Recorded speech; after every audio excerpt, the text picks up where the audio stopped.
When you're building something worth bragging about, whether it's a resto mod, a track toy, or your next garage masterpiece, there's no shortcut to doing it right, and doing it right starts with the equipment you can trust. That's where the Millermatic 211 Pro comes in.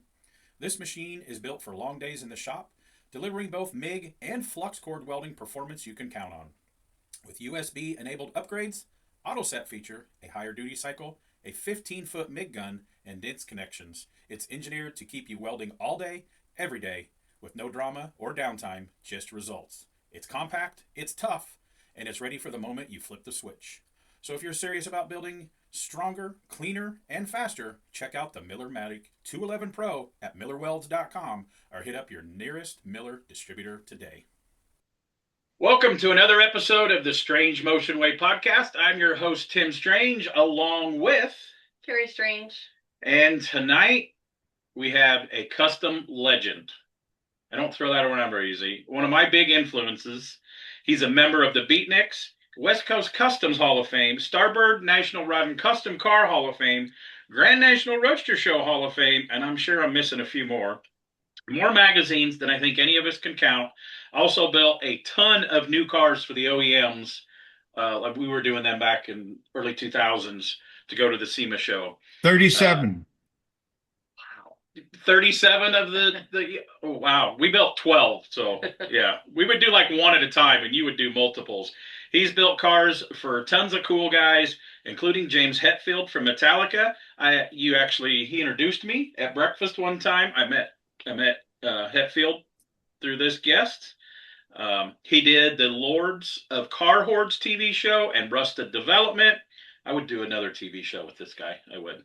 So welcome tonight's guest, Rick Dore. I'm here.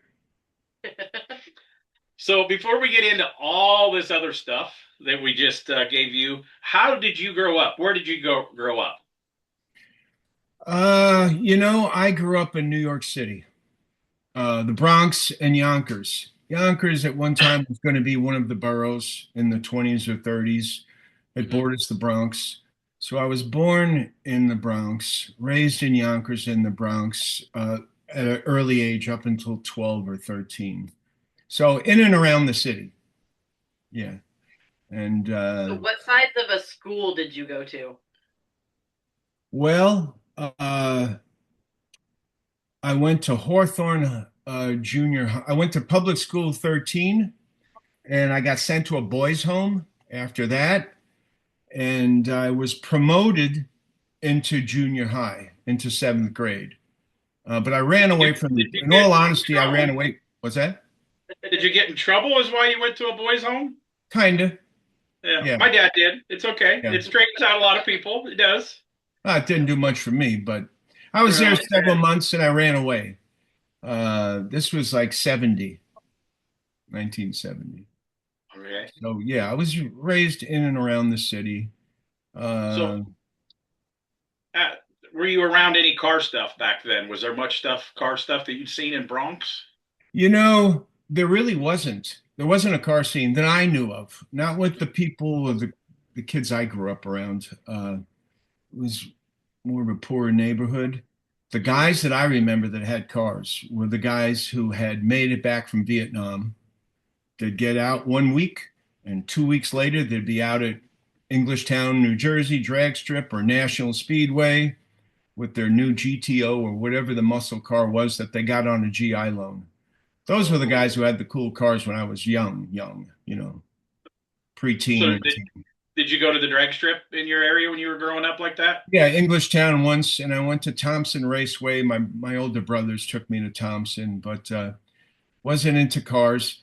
I had all of the Ed Big Daddy Roth. I had all of the magazine tear outs that had tape on the walls. I used to collect they used to call them wax packs. It'd be like the baseball card packs, only there'd be the Bonneville Racers or the Barris cars or the Roth cars, whatever was on the scene at the time, the Batmobile. And I taped them to my walls. And some people don't realize, I just seen a commercial the other day because it was the anniversary the other day of Ed Roth's birthday, I think it was. Yeah. Like back then he had toys and they played his toy commercials on TV. You could see his rap thing. That's a little before my time. I don't remember the commercials on I don't TV. know. Right. So Yeah. after 12, where did you move to California then, or the West Coast after 12? Well, I ran away from this boys' home, and I was hitchhiking down south from New York, like around Fayetteville, North Carolina, Atlanta. And Uh, you're how old are you at this time? I was about 13. I was young. Okay. Wow. Uh, Okay. I didn't really look 13 at the time, but regardless, I was hitchhiking back and forth. And the big thing back then was to go to California.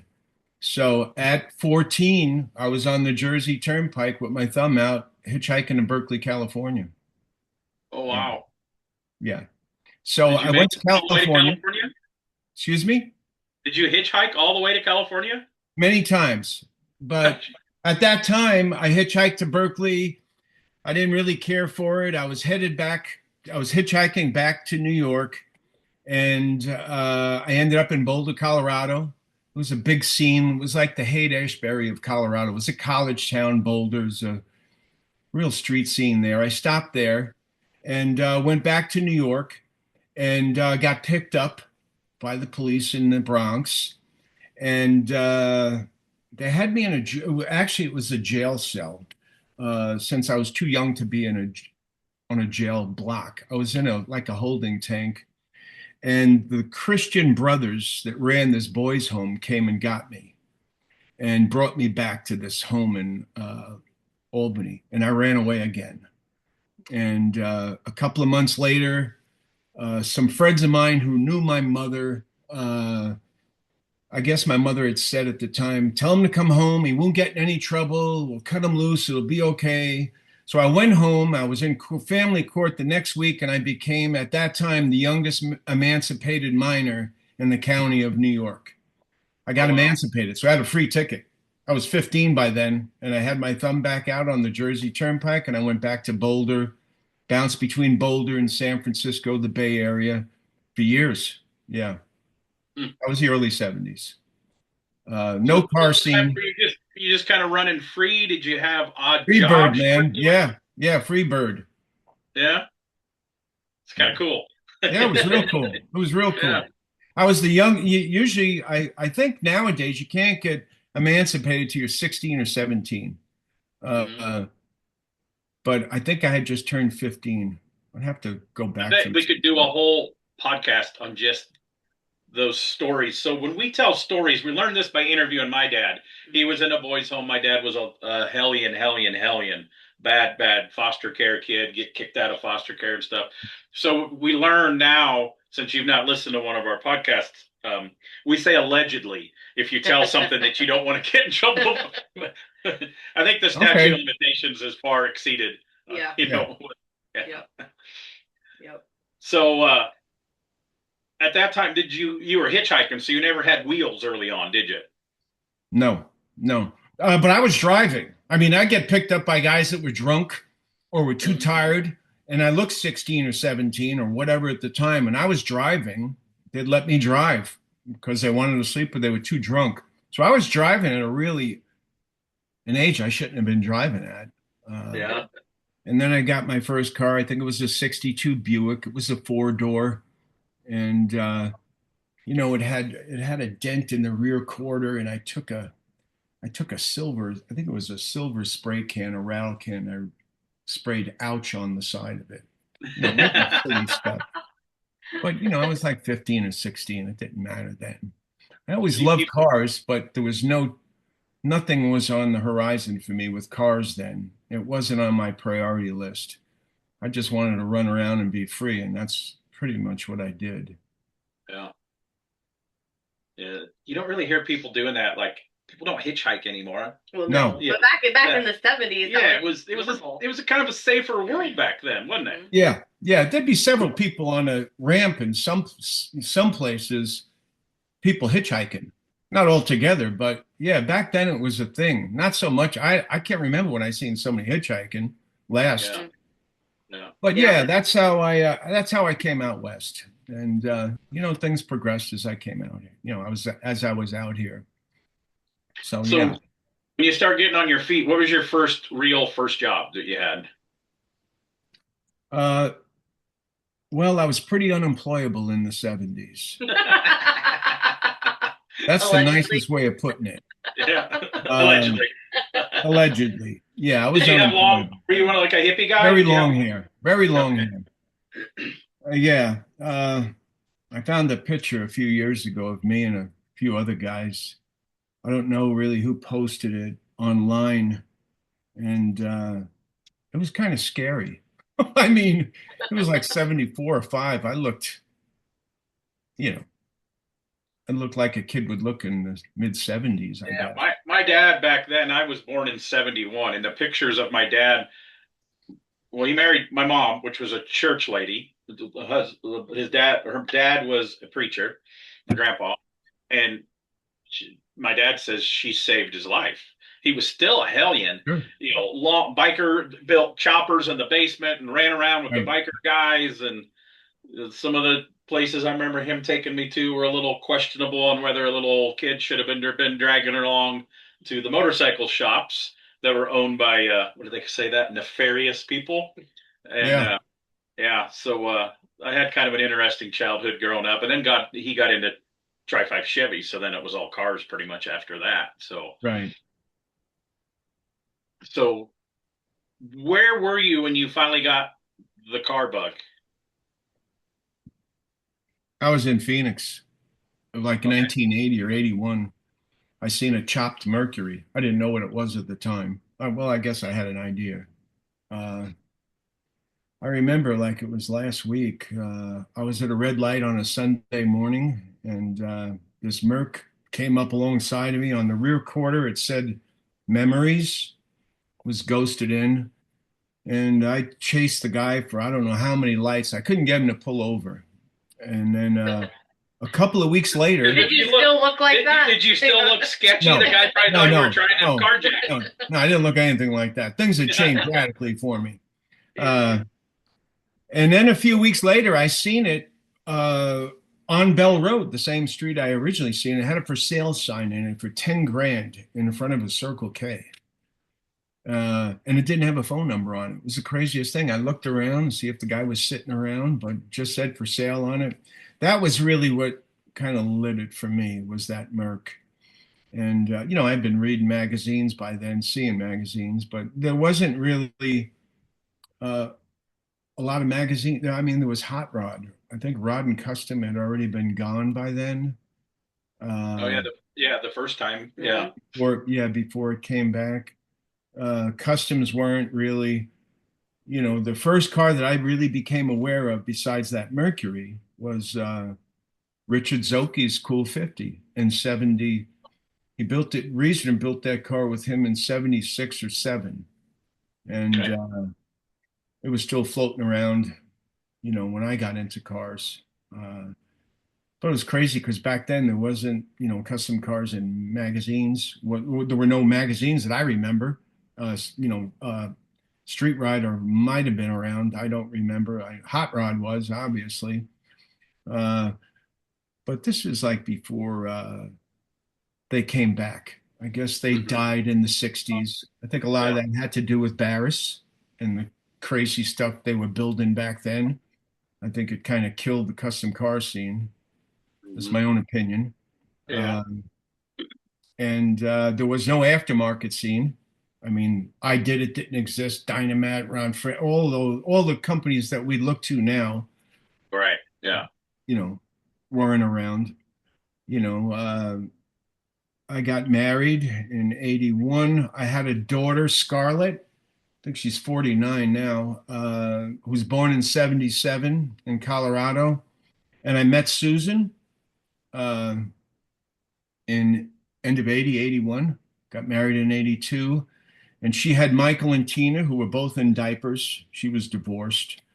And then we both together had Suzanne, who's my younger. She'll be 40 in June.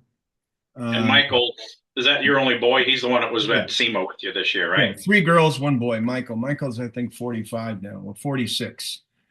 And started making a little money, but it all went to raising the kids, and then in '84, I started looking around for cars, vintage cars, and I was selling trucks at the time, pickup trucks, buying and selling them, flipping them, trucks mostly. And I seen a 56 Buick and I went and bought it. It was like $4,000. It was killer. Chrysler taillights in the rear, flipped upside down. The pan was rolled. It wasn't chopped, but it was really a cool car. So I bought that in 85, I think, somewhere around then. And that's how the custom car scene started for me. I mean, Mhm. it's hard to believe it's 40 years ago now almost. But that was my first true custom car, was that one. And it was a turnkey. And we redid it all in my two-car garage. Me and a buddy put a small black Chevy in it, got rid of the 348 and the Power Glide, managed to hang a tilt column in it. Again, it was before, now we go to I Did It or whoever and get a tilt Yeah, column. right. And yeah, so that's Yeah. how it started. Kids nowadays don't know we had to go scrounge junkyards and swap meets to get a tilt column. I remember a guy who it was back when we grew up in Illinois, and he would go to all the junkyards and buy the Chevy van tilt columns. Right. He would sell them some local, but that's when I Did It and somebody else was starting, because that was what they started with. They The used Mustang column or the Mustang shifter as well. Yeah, they took all the OEM guts and just kind of skinned it cleaned up the outer and refurbished them. And he sold truckloads of them to I Did It when they started. And I'll yeah, bet. somebody else said, Yeah. it was that Chevy van columns. Those were the hot ticket if you wanted to tilt. Yeah. Pre-low car in all those companies. Yeah. Yeah. Mhm. Yeah. I think low car started with the early Mustang shifters. I remember I had one in the 53 Chevy. It wasn't from low car, it was a Mustang, but yeah. So yeah, I had that 56 and did what I could to it in a two-car garage with the little bit that I knew. Did all the grunt work. And then I got a 53 Chevy that was chopped and sectioned, and we went through the drivetrain and the paint and the upholstery. And I had the two of them. It was about 88 or 89, and I sold them both to two friends. And that's what gave me the money to start, really. My first show car, so to speak. Not turntable car, but what was a show car to me, which was, we finished a couple of years later, which was Lavender Persuasion, the 57 Buick. And we debuted that in Oakland in 91, I think, or 92. And then I was just going through some magazines today. So that one was in Custom Rodder, because Custom Rodder started it was 91, and yeah. Custom Rodder is still my favorite magazine ever. Mhm. Yeah. Like, there's always one on the bench. I look at one almost every day on break, and they were very good to you. They were very good to us. We were drawn in the cartoon a few times, and Yeah, Dave Bell. yeah, Dave Bell do all the back pages of Street Rodder and Custom Rodder. Yeah, because he did Henry High Rise and Street Rodder, and then he was like late model. He was Nate model, and in the Custom Rodder magazine. And I remember the first time Carrie got drawn into it, she was mad. She goes, "My boobs are bigger than that." yeah. I do remember Yeah. that. What are you going to do? It's already Yeah. out there. Yeah. The public knows or think they know. So yeah, that was a heavy car right from the start. Chop. Did you do all the chop on it, or did you have? Did it with the guy who's gone now, Jim Gebhardt. I didn't have any knowledge of I did the grunt work. Jim Gebhardt did the body for me, and I did the grunt work, the sanding and the blocking. But everything somehow, all the thoughts and the ideas that I had, he took and ran with, and it came out good. It was a nice car. I had seen still in Arizona at that time. Yeah, I had seen a 57 that Richard Zoki had done that was just so nice. So that inspired me to do Lavender Persuasion. And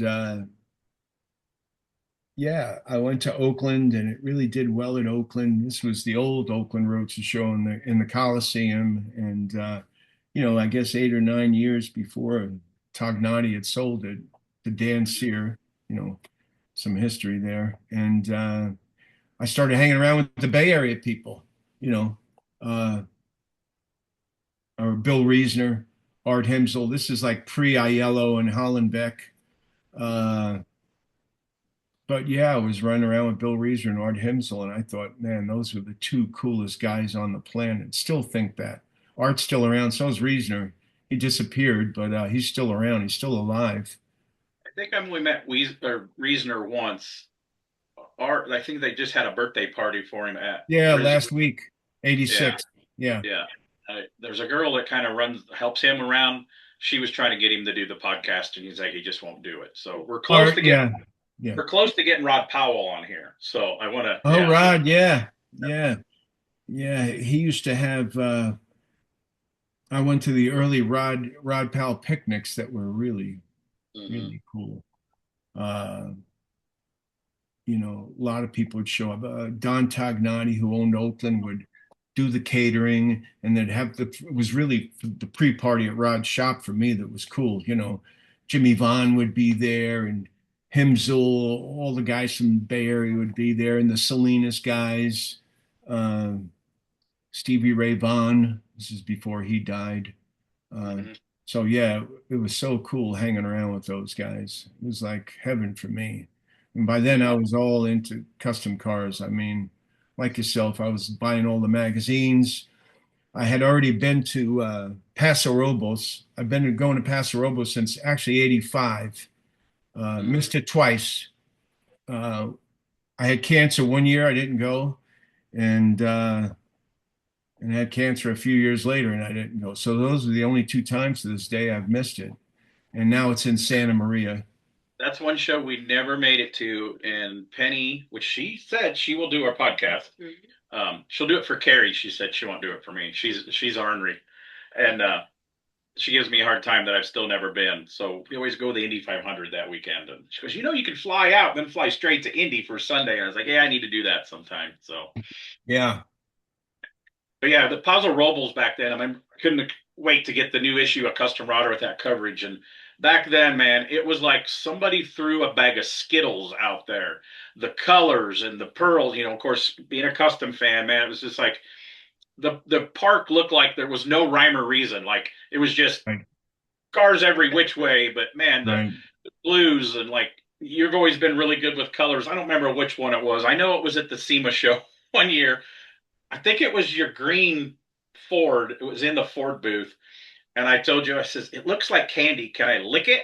And you looked at me like, no. Because it just looked like the colors you always come up with they just look like hard candy to me. And that's a good thing. So. Yeah. Yeah. Paso Robles, it was called the West Coast Cruise then this was before they moved downtown. It was in Sherwood Park for a few years.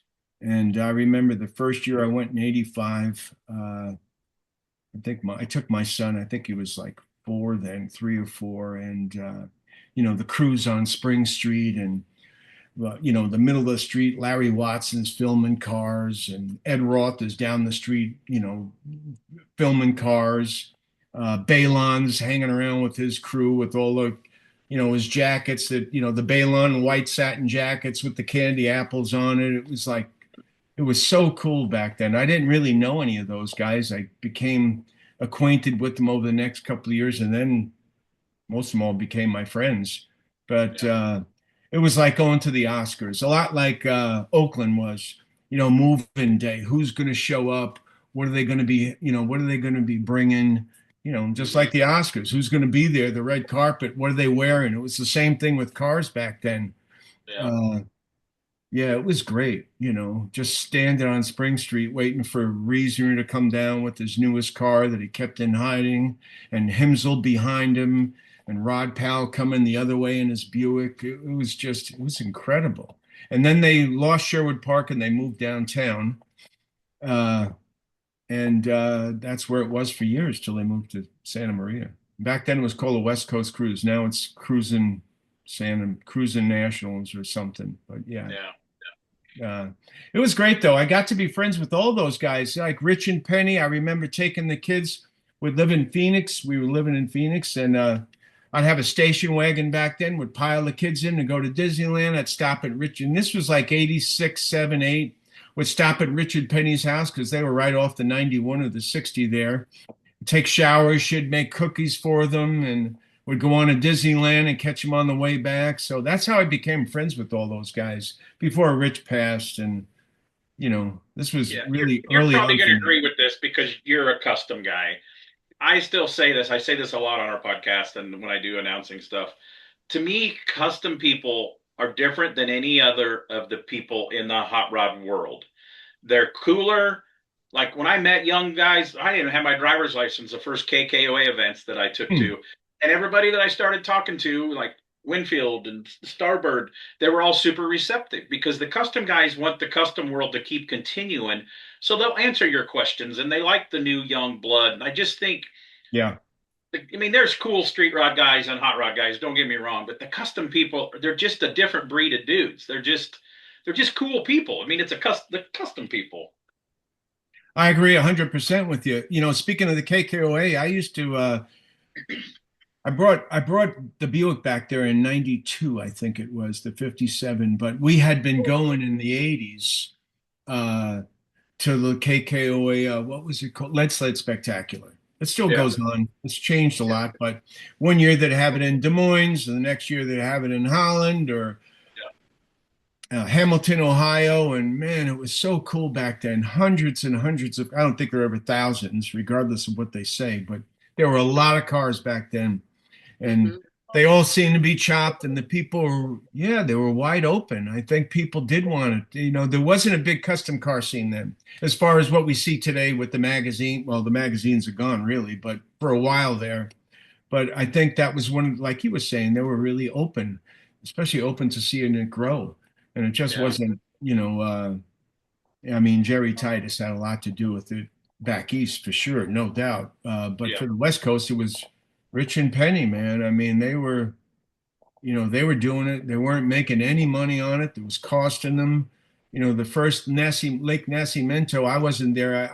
That was like, I think I was there the fourth year they had it, the fourth anniversary, and it was at Sherwood Park then. But Lake Nacimiento, there was like 8 cars that went. Mhm. That's how it started in Yeah. Paso Robles there. Um, but yeah, those were really fun times in the earlier years, KKOA, West Coast Customs. And it still has it. It's not like it used to be. A lot of those guys, our heroes are gone. Mhm. But, I remember seeing Frank DeRosa cruising down Spring Street and that King of the Mercs and Reeser and one of his Mercuries and Himsel and those guys. It was just like, wow. And talk about colors. Man, those Mhm. guys had it. I think Himsel and Reeser inspired me the most. Really was embarrassing the earlier guys. I mean, yeah, they were cool and the Batmobile and all those crazy cars, but for me it was Bill Reesner. And back east, I think it was Doug Thompson, who's gone Mhm. now. He built Yeah. some really for the relative short time that he was around. Where He was he from? Was he like Missouri, Missouri? yeah, Okay. Yeah. yeah. He did. He built Jack Walker's cars. Him and Jack did the Yeah. Hirohata clone, which was a nice car. Uh, Yeah. that Packard, I there was love a that. few of That those, Packard yeah, was yeah, incredible. really, Yeah. really cool cars. The One of the Chevy first with times the head. I remember like talking to him was the year that would have been 2015 when I got inducted in the Starbird Hall of Fame, and a lot of the guys come back for that, and Yeah, he was there, and he's like, "Who are you now?" I'm like, "Well, I know who you are, but here I am." And yeah, he goes, "So what have you done to get in the Hall of Fame?" I go, "Well, I don't know, but I'm here." So yeah, yeah, yeah, right. Where you been? yeah, Yeah, yeah. I walked up to him at one of the KKOA spectaculars, and this was like I don't know, it was the late '80s, and I asked him about something with taillights, and he was really cool. They were revealing that Mercury, the Hirohata clone, and I went up and I said something to him about taillights, asking him a question. He says, "Well, what's your name, Rick? Rick is it?" He says, "I don't build cars like that." He says, "I stand back and look at them." And I had been doing that, but the question I had about these taillights and whether he thought they would work or not, he just kind of blew it off. But he was still cool, but it really enforced what I think I already had in my head, that you need to stand back and look at the whole Mhm. package and not Yeah. just well, let's do the grill shell, let's do the headlights, and we'll get to the back. And we see a lot of custom cars over the years that you wonder what they were thinking. Not to knock them, but Yeah. you could tell they were probably locked up in a garage, all through the winter, and Yeah. 2 didn't foot really, away from the car. And yeah, yeah. yeah, didn't really Yeah. get a chance to give themselves the benefit of the doubt and push it outside and see, look at it I'm as a lucky I have whole. a pretty big shop now. In Illinois, I didn't. I'd push it outside. But now I have an almost 8,000 square foot shop. Whenever I'm chopping one, not every car I get to work on is a custom. I wish they were. I put it right in the middle. I'm doing one nights and weekends for myself. It's a late model that I'm chopping. And I'll just put it in the middle of the shop. So during the day, when I'm working on other stuff, I can look over at it or walk, as I walk down the hallway from lunch, I glance over at it to see if anything jumps out at you. And it's like, one day I came in and I changed something just, I don't know, was like maybe an eighth of an Yeah. inch. And No, I get it. then I had to cut the other side. And it was like, really? I did that because that was just that much on a custom, but that much can make it. Isn't it crazy how things change? You start out in the backyard of your garage, and now you're in an 8,000 square foot building, and you get to not have to roll it outside. You just walk across the shop and stand back. Yeah. Here Yeah. we are doing a podcast. Everybody knows who you are. Yeah, things change. Yeah. But none of that comes on either side of the fence here. From it, it's nothing's easy. Yeah, That's it's right. a lot of late nights. It's a lot of sweat. It's a lot of. We just had Jimmy Shine on, and his story was funny because he had like 12 things growing up. Well, that didn't work out, so I went on to something, and then that didn't work out, and then this is when I went to jail. So yeah, so yeah. Yeah. Not it doesn't all work out the very first time when you go after something. So after the '57 Buick, what was next? We can't talk about every car. Do you Yeah. know how many? You said at the beginning 32. 32 OEM cars. We'll talk about them in a little bit when we get to that. 37. 37. How many customs have you put out? You're still doing them. So Yeah. how do you? I have no idea. Somebody's asked me, well, how many cars have you done? I was like, I Yeah. know a lot of them, but I don't know every one. That I've kind of lost track a little bit. Yeah. A few years ago, Susan said something about 42 or 43. Oh, really? 10 in the past, well, 10 of the coach built in not as many years, but pretty close. I don't know Marcel that long. Well, Marcel's gone now. I mean, Luke. But Yeah. the Pantheon is the 10th coach built car in a row in probably 12 or 13 years. Yeah. That's a small part of, relatively small part Yeah. that I've been doing cars in the time I would have frame. guessed way. That's a lot of cars. I would have guessed way more from you. But like every car that you have built has been featured in a magazine. We've been lucky with that too. All but one, and it might still get featured that we have built that has got in a Right. magazine. So when you get to a level of a Rick Dore, you don't have to go to the certain shows. The magazines are calling you, or you can call them. Hey, I'm working on this. I'll give you first rights to it. It was a big deal back then. Very fortunate. Very fortunate. Yeah. Yeah. But like you said, it's a lot of work. Yeah. Yeah. I mean, it is, like I did the grunt work, I don't do any of that anymore. I want to be the one standing there. I think somebody was telling me, Rick, when you get to a point where you know as much as you could possibly fit in your head, you become what's your next step is being a consultant, so to speak. Not that I'm a consultant, but like the cars, with the exception of the Black Pearl, the cars that we've done with Marcel, those were all my ideas for the most part. I mean, I was the one standing there saying, I don't want the top to look too fast. I want it to have French styling with an American and it's a lot. It's a lot to take in and keep track of all that. So more now, I'm like a director, like I don't know, a movie producer on some level with cars. A building contractor. I don't like the word contractor, but yeah, I guess that's it. I guess that's it. People come to me. The right guy to do the framing, the right guy to do the floor. And I got the guys. I got my own team. Yeah, guys that I, And I'm doing 3 cars right now, and it's probably too much. I'm doing 2 cars from a guy in Argentina, and I'm revisiting the Tangerine Dream, but that's later in the story. So So yeah, let's go. So after the Buick, I wanted yeah, to talk about the Tangerine Dream because I know you're redoing it because you've been posting. And there was a time there that like you almost had a fresh car almost every year. It seemed like. yeah, And every year. Yeah. I always say his name is Zoki or Zochi. Zoki, Richard. Yeah, Zoki, Richard he had Zoki. something new every year. Yeah. Johnny D was popping out something every year, and it's like, man, the scene of the customs. It was just a handful of heavies every single year. I don't. It's mind-boggling to see how you guys did all them. Yeah. Yeah, I think it was looking back, and I was told then, but I don't know if it registered or not. It really was Zoki, DiAugustino, and me for a while there in the 90s. Uh, we got the best spots in the arena at Oakland before Dan Sear bought it. I mean, even after. But people tell me to come from Norway and Japan to, Paso Robles to see Zoki and DiAugustino's car, and then mine. We had our own spot. We didn't pick it, but we were always in the same area of the park. That was the same with Oakland in the arena. We were always in the center of arena, and somehow, yeah, Zoki was doing one every year.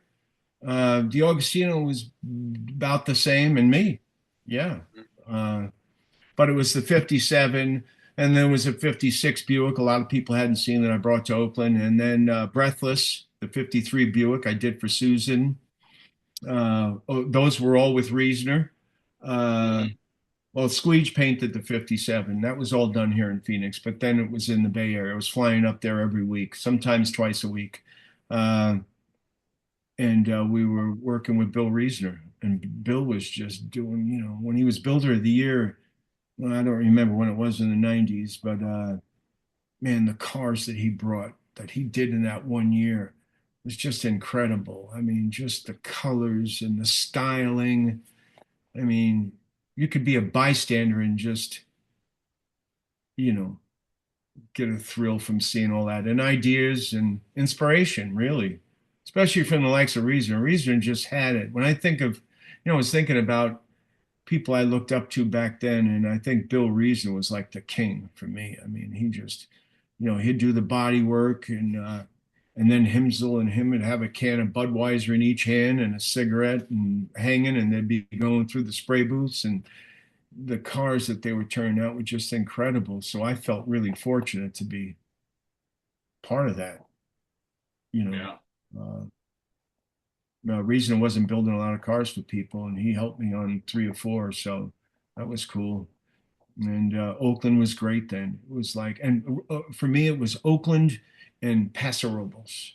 The West Coast cruise. Couldn't wait. It was like Christmas, And when it was over, the drive home from Paso or Oakland, it was like I was bummed. It was like going to be a whole year before it was again, and then it get to Christmas time, and I'd start counting the months, and then counting the weeks, and then the days. It was so, so exciting, and not just for me. I think for everybody. Everybody felt that way back then. Yeah. So, yeah, a lot of inspiration, a lot of fun times. I don't remember when I met you and Carrie. I know it was later. When did Yeah, you it was come later. around? Make your debut, so to speak. Well, our first car we took to a custom camps show it wasn't Holland. I went as a young kid to Holland. That was great, wasn't it, Holland? That Yeah, was my cool. uncle took me when I was young, like before I had my license, and I went to a couple other regional ones. Um, it would have been 93, 94 when our 54 that we still own was a Pro Street, but it was custom, still the same body mods. It was in all the magazines and everything. But I remember we took it up there, and there was still a picture. I was 23 years old because there's a picture in Custom Rodder in the coverage color, and it's Jerry Wiesner was the editor of the magazine, and he Right. Yeah. zoomed in across the show lot. It says this young guy brought this heavy hitter or something. He's just 23 years old. Expect great things from him in the future. But it had like a little bit of Pro Street and Street Rod stuff in it, so it had tweed interior. And I remember one of the old custom guys says, "What is that? Is that a gunny sack? Did you use to cover The tweed. Yeah. Yeah, it had T seats, and I was like, it's kind of the '90s street rod interior. We mixed a little bit, Yeah. had digital Yeah. gauges, and I mean that car did as well. It was magazines all over the world. We still have it. It's in the Salina Museum right now. It was in quite a few years. It was in the Starbird Museum. We've changed it up. We drove it 20,000 miles, but that was when we first started taking cars to KKOA. And I don't know if you were there that year because you didn't always come back east to a lot of the events. So it might have been SEMA when we first met in person, maybe. I don't know. When did you take your first car to SEMA? Uh, I had a deal with House of Color back then. It was a really nice deal. Those deals are long gone now these days, Yeah. with manufacturers or um, was 92, I think. 92. Okay. Let's see. Our 91 first or time 92. we had to have met at a custom show, or maybe Yeah. because I came out to the Roadster show. I never made it to Oakland, but I came to San Mateo once or twice before they moved it to Pomona. I don't know what year that would have been. Yeah, that was like 2000. Yeah, it was the late I, 90s when we went to Arizona the first time. You had always been on our radar because you were an idol, Yeah, and Tim would always stalk you. yeah, yeah. Because my dad lived not too far from you. But years you would- later, when yeah. we knew you, you lived what 15 blocks from Carrie's dad, and our very first. So that would have been. So we took our first car to the SEMA show. I want to say 2000, 2001. what was it? The Chevy? No, it was a green '53 Buick Special. We called the Special Mint with 20s and 22s, shaved drip rails. It wasn't chopped, but painted bumpers. And she did the interior. And it was in the HRIA, which it wasn't that then, but it was HRA banquet. And Yeah, that, wasn't that great?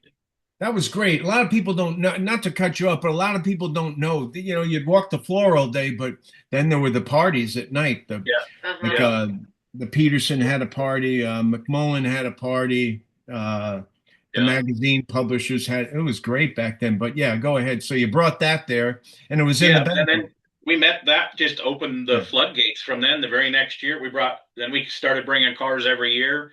The very next year, no, it was 2 years after that, we started building cars for GM for SEMA. So two yeah, years after taking our very first car, we took the shoebox Ford the next year. Then we did the '54, refreshed it, Yeah. and then we brought a Cavalier. But we came to your house because you helped us. We're kicker people now, but at that time we couldn't get a stereo sponsor, and you made a call and got us MTX stereo system for that first GM car that we built. I don't know if you remember that. oh, oh, wow. Nope, we don't remember. I remember coming over to your house and we were talking to you, and I was like, "Well, I know a couple people. If you need it, let me make a call for you." And I remember your living room or one of the rooms in your house was painted leopard print. Yeah, okay. Remember that? Boy, those days are over.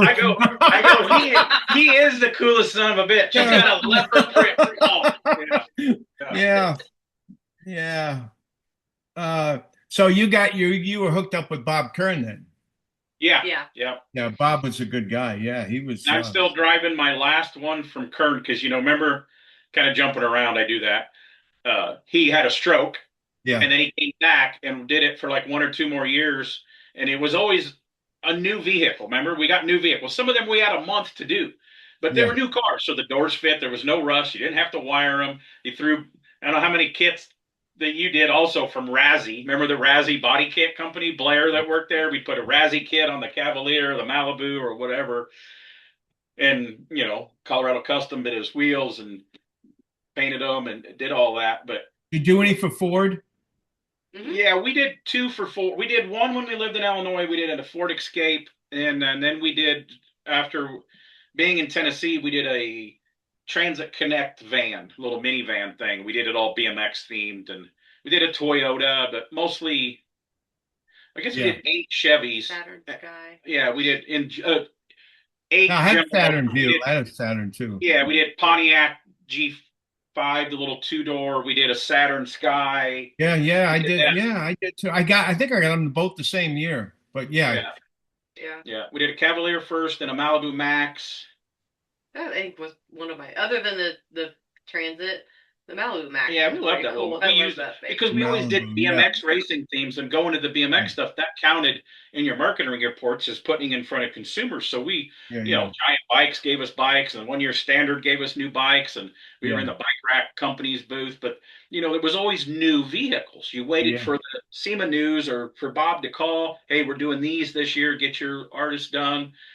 And then he called and said, "Hey, do a Chevy HD 2500." I go, "That's not a new body style."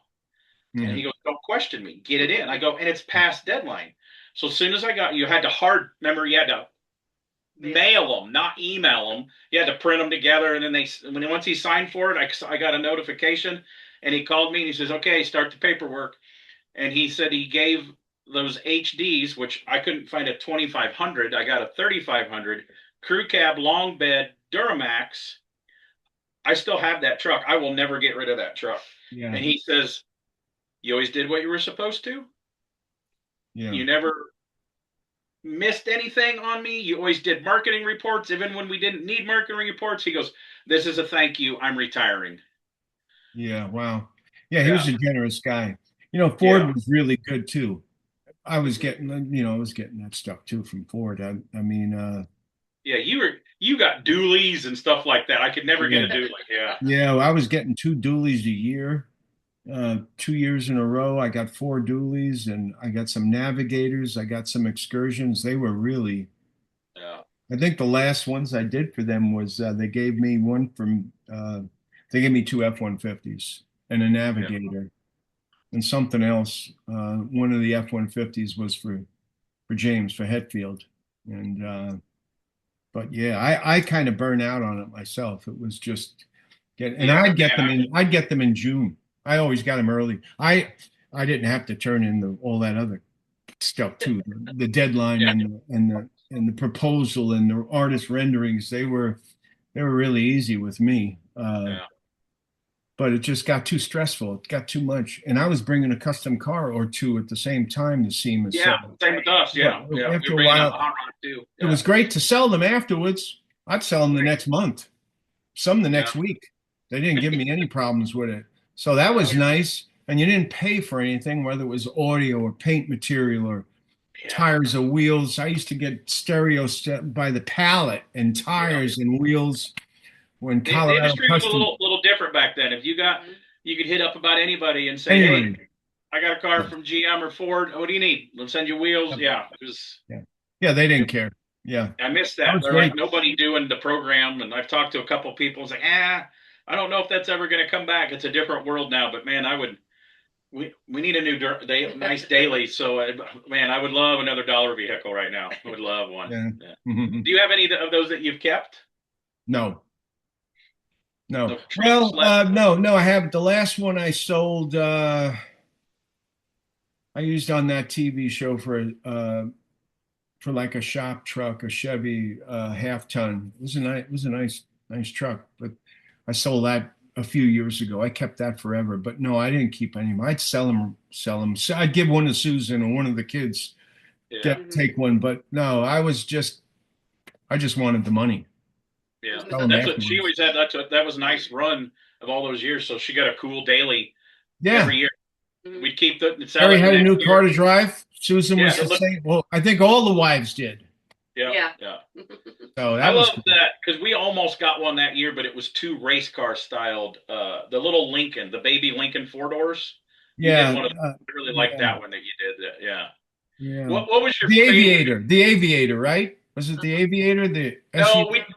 you did the little car, not little, but the mid-size 4 door car you did. It was Oh like yeah, orange. yeah, yeah. We got one of them too. They were nice cars. Yeah, we missed on that. They were like, "Oh, we did like a Bonneville theme with a blocked out grill." And they didn't like it, so we were close, but we didn't get it. So, what was your favorite of all those? I mean, I liked some of the dualies that you did. There was one of them dualies that just popped up for sale a couple years ago. I think it was maybe one that was squeege painted for you, maybe. He painted he painted I think 3, Yeah, maybe 2. Yeah, he painted most of the him Kyle did my Chevys and Squeech did most of the Fords or a lot of them. But yeah, For me, my favorite were the Lincolns and the Dooleys. Yeah. The Dooleys were great on the highway. Around town they suck. They're not. You can't park them. Take it three Yeah. times to get into a spot to hit it right. But they were Yeah. great. You get 50 or 60 grand for them afterwards, easy. So it was easy money for me. Yeah. And it was fun. So when did you start with your hot rod stuff? What car was the first vehicle you had in the Ford booth? Because you were lucky that had stuff in the Ford booth quite a few Yeah, times. Like hot yeah. rod. Uh, as far as a custom car, Mm-hmm. Yeah. uh, well, I had a bunch. I had the 34 Ford, The green one. the green one. Which I think that before shut that, people up because the custom guy builds what everybody does is street rod. It was a 33, 34 Roadster, and you put flush skirts on it, and it was the most beautiful green pearl candy. it's a And nice it's like, car. yeah, people didn't really build customs out of that 30s Ford era Roadster. I was in, I think I was in Florence, and there was a street vendor. We were roaming around Italy for a while, and back then, and there was a street vendor. And he Were had you hitchhiking in no, Italy? Were you oh no, hitchhiking? no. Susan and I Susan flew and- over. No. This was long after that, but uh, yeah, there was a street vendor, this guy from Morocco, big black dude with all the garb on, and you could tell he was from Africa. I mean, just the way he was dressed, very like very African, like a native or something. I don't know. But he had his blanket out and he had all these gems, all these stones and trinkets. And my eye caught this stone that was green, and it was very close to that color that was on the 34. That's how I came Would up you with buy that number. stone and then take it back with you and say, we need to match this? Yeah. Oh, I took something out of the Vatican another time that I liked in the yeah. Yeah, for a color, yeah. Allegedly. Allegedly. You have to say allegedly. Allegedly, yeah, allegedly. Yeah, you come up with your colors where you can, Yeah.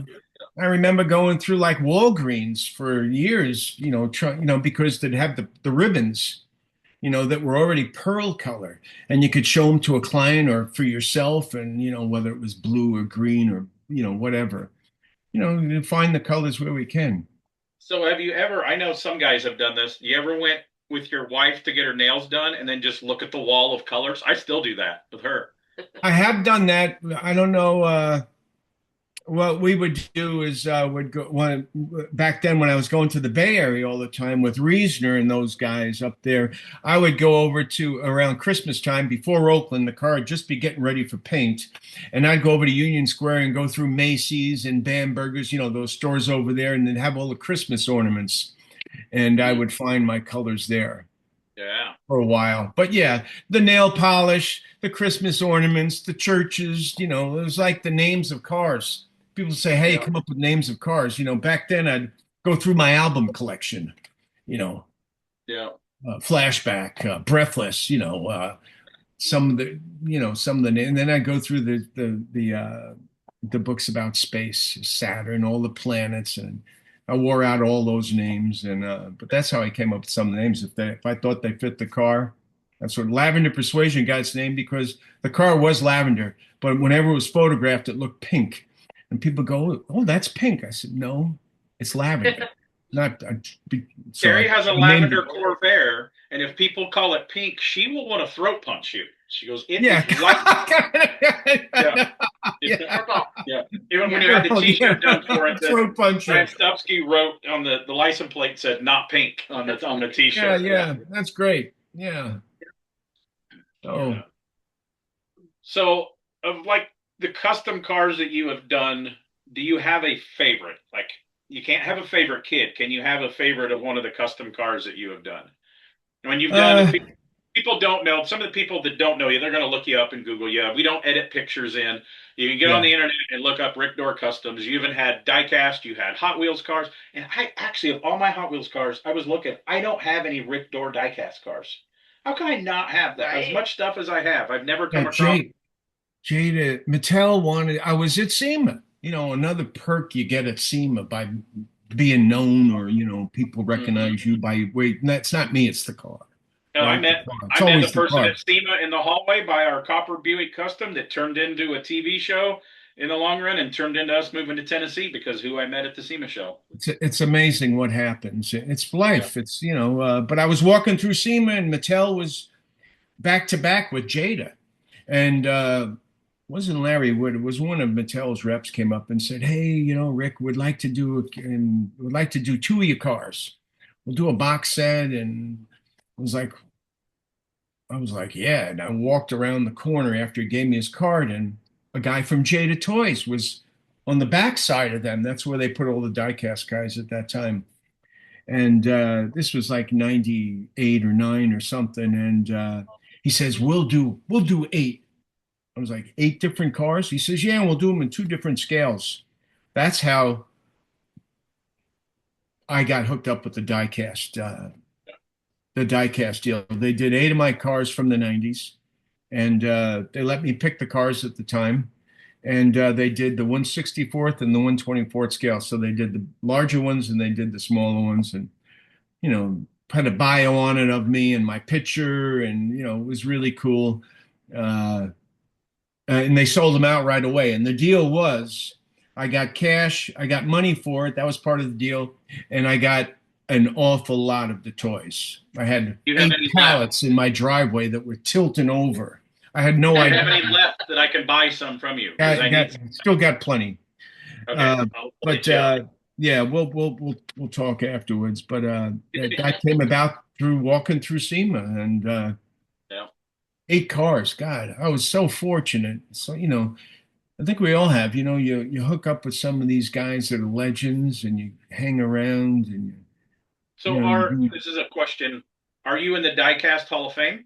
yeah, Okay, yeah. I because got the ring I know inside. Starbird is and Johnny D is because they've had enough of their diecast cars done, and I didn't know that was a thing until I seen Johnny's ring because that's when we were starting to do the Starbird rings, and it was, oh, it's the Diecast Hall of Fame, and that's what Daryl said too. He was wearing his one time, and I was like, oh, that's pretty cool. Yeah, they do a deal in Vegas, or they did when I was there, or when I got in it. It was I had no idea. I didn't even know there was a Diecast Hall of Fame until they Yeah, coorganized me. yeah. The Well, to get in that, your was all that. diecast of your car, if you're not a designer of the, you have to sell so many of them to get into Yeah, that kind of is one of the things, right? yeah, yeah. I think so. Well, what I was saying about the Jada Toys was the deal was they did so many. They had posters of me in Walmart and Target. They sold out of them right away. Me next to the car, part of the marketing, I guess. And the deal was after that they could do whatever they wanted with the cars as far as color, wheels, and tires. So they got rid of the wheels and they started putting big wheels on them, 22-inch, relative to the car, the dimensions of the car. And they put my crest. I didn't get anything out of those deals. And they still Mhm. sell them, you still see them in truck stops. And Yeah, if you got a microscope, you could see my crest on the yeah, bottom of the fender. But I didn't get anything out of that. But the original deal was great. yeah. I mean, It's like we're friends with. They had a Pro Street T-Bird. They live in Phoenix. Matt and Debbie Hay, pink car from the '80s, Pro Street. They got it back. Squeege painted that one. It was in a Doritos commercial. And then after the Doritos commercial, in its second life, basically, Hot Wheels did it. Well, then, like you say, once they get that casting, it's been done 9 different colors now. yeah, After the original pink, it's white, it's black, it's all that. Because once they got the casting, they just want to keep selling that. yeah, yeah. I even have. They sent over. Uh, they let me approve the castings. They sent them to me from China. I still have the originals before the paint. The bodies, how they did it. If I wanted to make any changes, and the colors, I never thought they'd hit the colors, and they got close on some of the colors. I mean, it was really came. It That's was a one thing nice I've deal. never got. We were close. We built a vehicle for an oil company, and they were really close to doing a die cast with, I think, it was Mattel at first, then it was almost M2, but then they had to come up with a little money and like because to have their logo on the car for it was an oil company and they didn't do it. So I was that close to getting a die cast. That's one thing. I've never had a Yeah. model done or a die cast car done of anything I built. Did you ever get in the early like the 60s like AMT and stuff, that was kind of gone by the time you were around. Did you ever have a model car, like put together plastic of done of your stuff, or just the died down? The monsters I had. I did them. You Okay. know, when I say I wasn't into cars, looking back, I did love cars, but I was a kid. I didn't never Yeah. something so far, Yeah. you know, So by the off. time you start building your customs in the 90s, they weren't really doing model cars of the famous cars at that time, was my question. I don't think so. But Yeah. I did the I think I had the Frankenstein with the Yeah. yo-yo. Yeah. I had several of those when I was a kid that I built. Uh, So let's talk about I just blanked out. The 36 that was orange in all the magazines. Did that car go to SEMA? The one you're redoing now? Did that one go to SEMA? uh, I just blanked on the no, name. I can't. I'm drawing. I don't know if it went to SEMA. The Razzmatazz went to SEMA. It was in the Ford booth. I'm sure the Tangerine Dream was at SEMA. Okay. Maybe in the House of Color booth, or maybe MTX. It had MTX amps Okay. in the trunk, and it was done real nicely. Maybe it was in the MTX booth. I'm sure it was there. So what year do you remember roughly that you did the Tangerine Dream? Early Uh, 2000. Finished it in '98. Oh, okay. Okay. And then you showed it, it sold, it bounced around in some collections, and then you just recently got that car back, didn't you? Yeah, I had it for. I kept it 2 years here in Phoenix. You know, did all the shows and you know, Paso Robles and you know, all the shows. And I got talked into running through Barrett Jackson, and it worked out good at the time. And I think that was '99, maybe, or no, 2000, so right around there, regardless. And you were able to have a reserve back then. Now Uh-huh. you can't have a reserve. It's a Yeah. crapshoot now. Uh, and I sold it. Um I think Tony, the NASCAR driver guy, Tony, you Stewart? know, Home Depot Yeah, Yeah, Stewart. on Tony this Stewart. car. Tony Yep. Stewart. I think Yep. he bought it. I think he bought my one of my Mercs too. But I've he seen a ended up video with, just recently that he still has one of your orange Mercs still to this day. I don't know what else he has, but there's a thing, I don't know what channel, but you can watch it on YouTube called Chasing Speed. It's a series about kind of documentary style of the NHRA drag racing in right. the 75th anniversary. And they were just, the segment was at his collection in Indiana, and one of your candy Yeah, orange Mercs is sitting there. yeah. I knew, I was Uh, like, that's a Rick Dore car right there. I think he had bought it, one of the NASCAR drivers, but it Yeah. changed hands long after I had it. Some older guy bought it who passed last year. And when I say older, he was, I think, in his mid 80s when he was gone, but he brought it to some street ride shop in Texas. I don't want to say any names, but he brought it there and they milked him pretty good. I mean, they talked him into painting it lipstick red with the red Carson top with red leather interior. They changed the pan in the back. They really got rid of the skirts, but they were in the trunk. Uh, and he died. And the estate called me up, somehow found out about me or my number and said, "Hey, this is what we got. You want it? Do you want it?" And I bought it back, stole it really. It was a great deal. And I didn't want to go back to Tangerine Dream. So I bought it last year and Rudy Puga just painted it for me up in Salinas and we're going all through. It's going around Mangus next week, but it's done. We did the engine, the exhaust, the chrome, the paint, and Ron's doing the interior. So Cool. yeah, be a nice car. Real nice car. It's essentially the same car with different colors. Yeah. So did you change the rear pan back to the way it was before? I left the pan the way it was. I don't know why they cut it out. I used that Chevy pan with the deco lines in the back, 46, 47. Mhm. And I think they cut it away. And they used another pan, same bumper. So, but we pretty much redone everything. It's a nice car. Cool. Now back to being nice, but it's the same car, same Packard grill, same side trim, the hood scoops. A couple of years, it was a couple other cars you got back. Like another one of my favorite ones you did was the baby blue Lincoln. My mark, yeah, Yeah. Was that in the same collection? yeah, And yeah. you got the The good Hudson back. friends. Hudson or DeSoto. I got 5 or 6 of my cars back. The Wow. Mark, the Tangerine, the Tango, the Hudson, list goes on.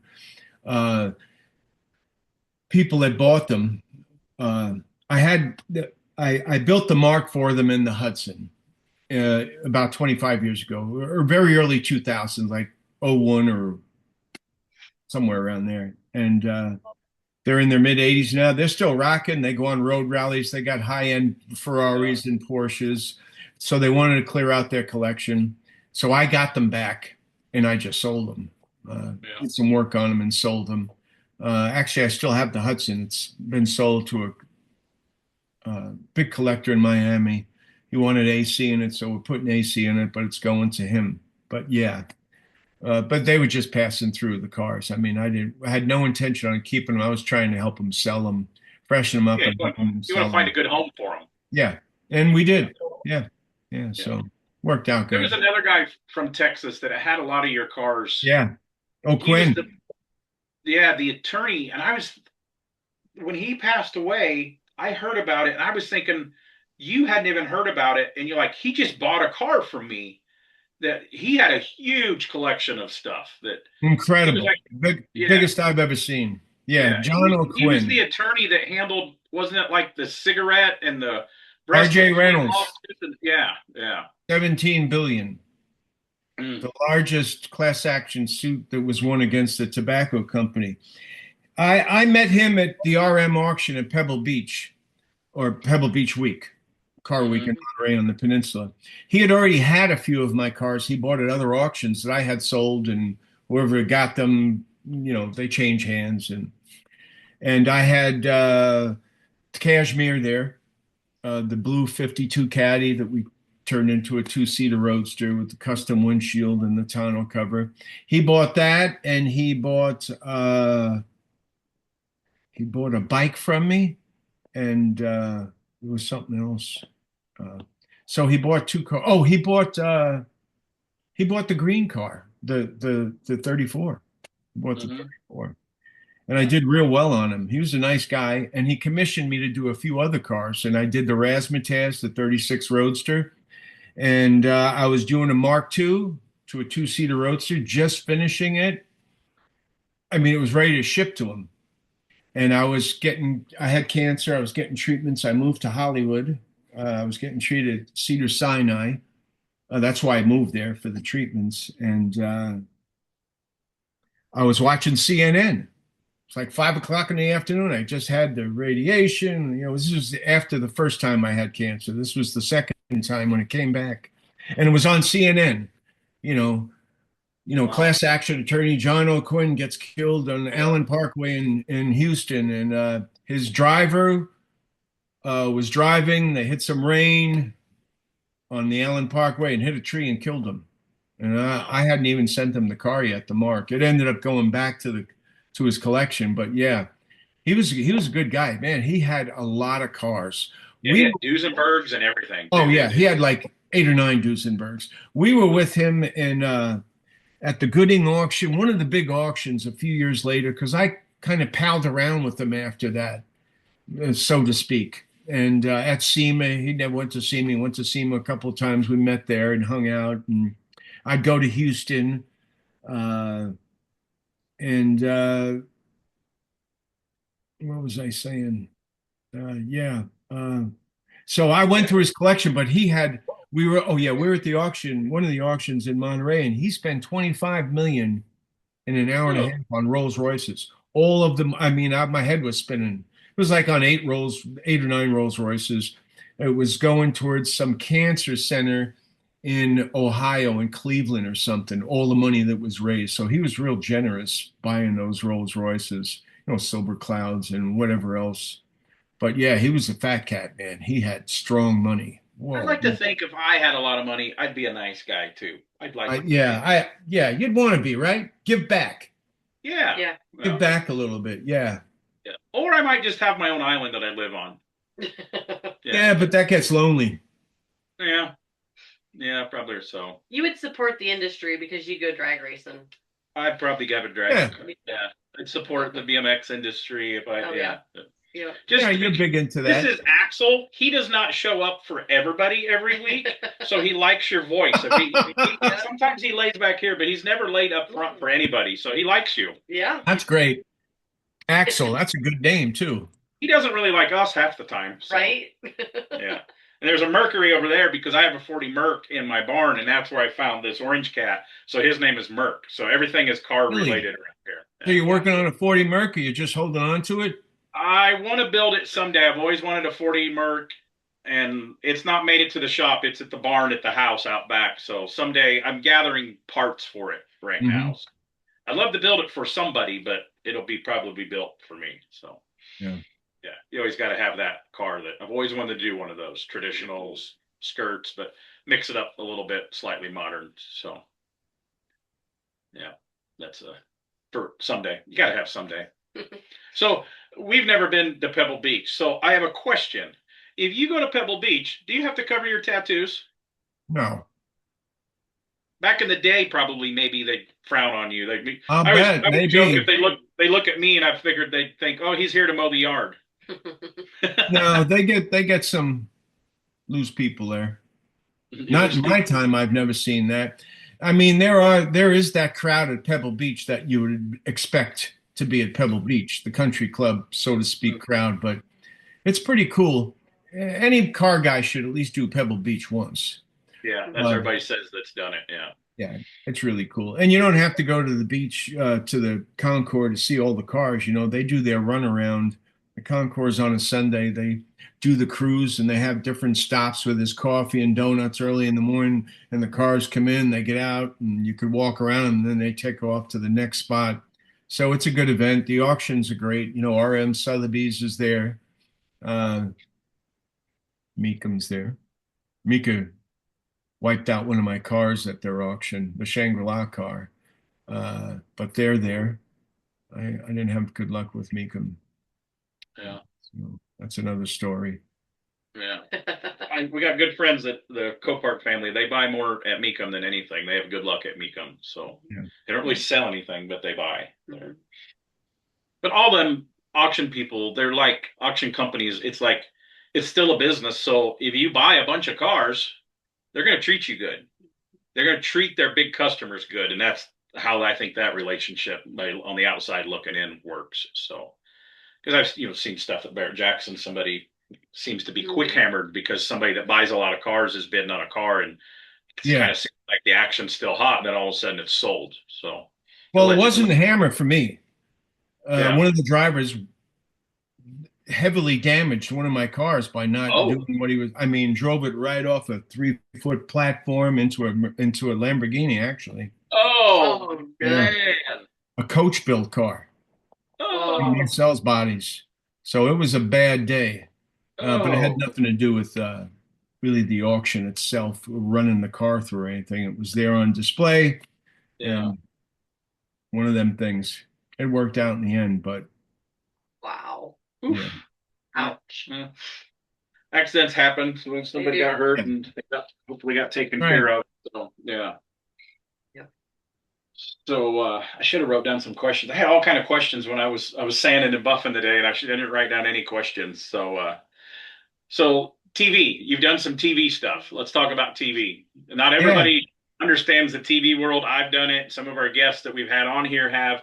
It's a different. What network was your show on? It was on Spike TV. It was on the Power Block back then. Now it's called Power Nation. And it was kind of like an overhauling spinoff. So we did cars with stories, and we did 32 episodes over 2 years. So yeah, Nice. 4-week deadlines, all that type of happy stuff. So yeah, I did it. It was fun the first, for the 2 years. It took 3 years to do the 2 seasons, the 16, I think it was, shows, 1-hour shows, and they were full bills. I mean, the cars were badass cars, really, looking back.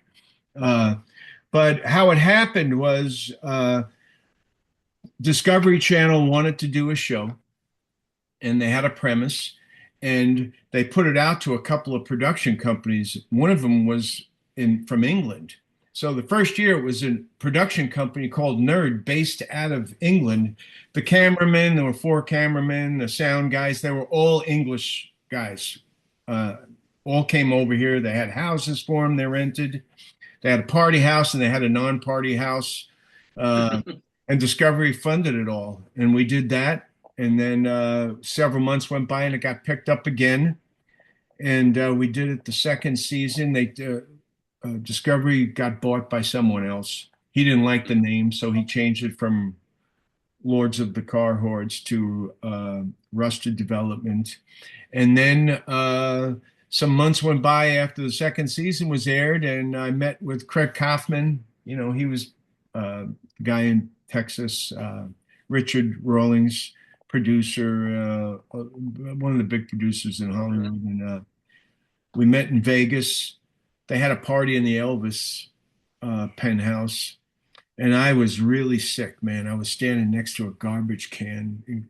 I thought I was going to throw up. That's why I wanted to be close to something. And he said, "Come on." And I was getting ready to go to the hospital. I did. Actually, they called an ambulance for me. Uh, and on the elevator, on the way down, he says, "We're not picking it up again." I was like, "Okay." But it got canceled. Uh, the ratings were good. Puked on his shoes. Yeah, Craig was okay, but anyways, yeah, it got canceled. They said it wasn't the ratings. It was they were getting rid of a lot of shows, and they did. Yeah. They cut a bunch. So, and in between the shows, I did Leno's show twice. That was fun. Jay Leno's a great guy, really down to earth. Did his show, and that was it. I'm doing part two of a pilot April 11th, the weekend of April 11th for another show that we're doing. We already did part one. We're going to do part two April 11th. I wasn't going to bring that up, but when I'd seen you ran into you at Barrett, and I seen you at SEMA, obviously all I'm going to say is I seen pictures of what you were working on, so it's really cool. So. Yeah. So we're doing that, and yeah, if it gets picked up, it gets picked up. You know, television isn't in, as you know, you guys know, both of you, television usually is in somebody's vocabulary, so to speak. You know what I mean? Right, I mean, yeah. who talks about, well, I'm doing this pilot, or I got to do 32 episodes or whatever. I felt real fortunate. They reached out to me. I passed on it originally. They flew me to West Virginia.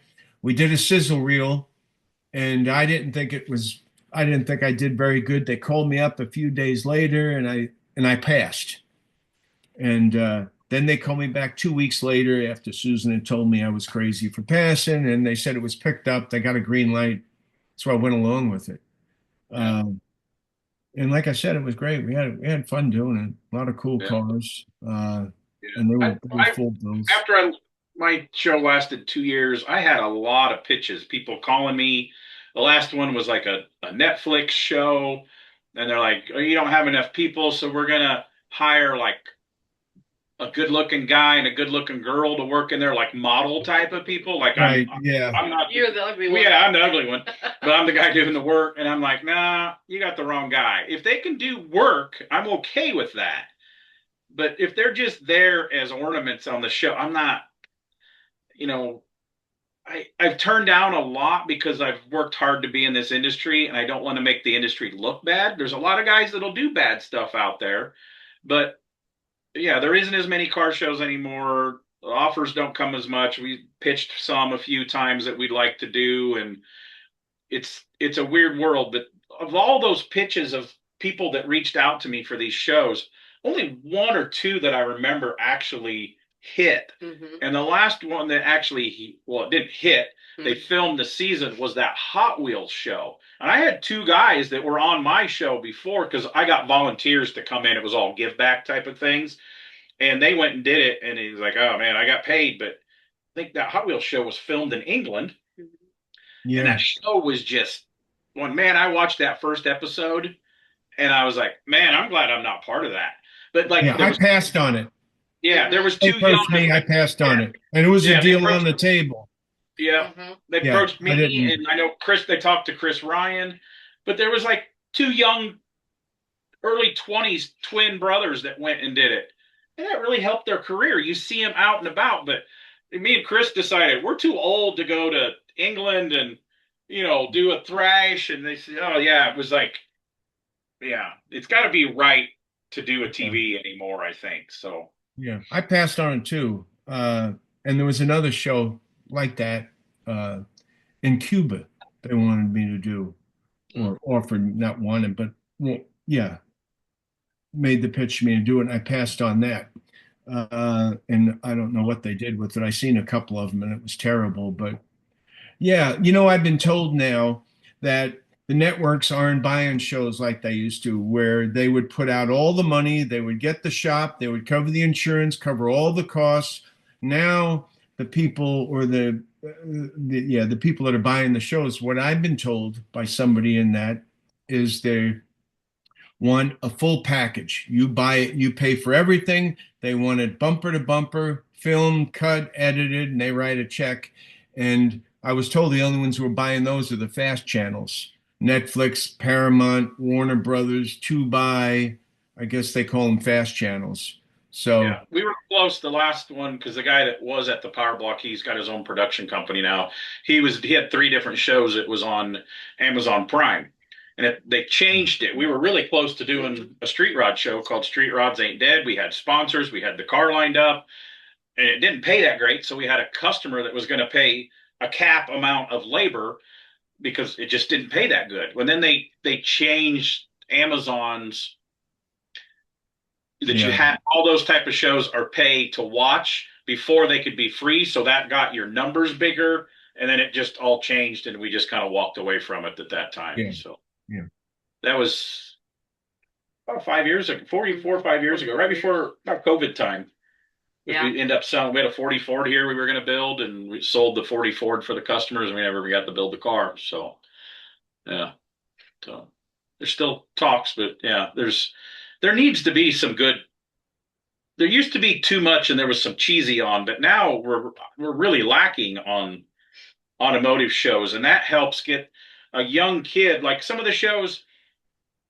I didn't really care. I've had two friends that worked there too. They worked on the Gas Monkey show. I wasn't a big fan of the show, but their ratings were big enough. If some little kid turned on the TV, is sitting there on the floor and sees that them building a hot rod, and it's like, if that gets that spark for that kid, now we got new blood. So that also does, like the kid finding the Hot Wheels or a model car.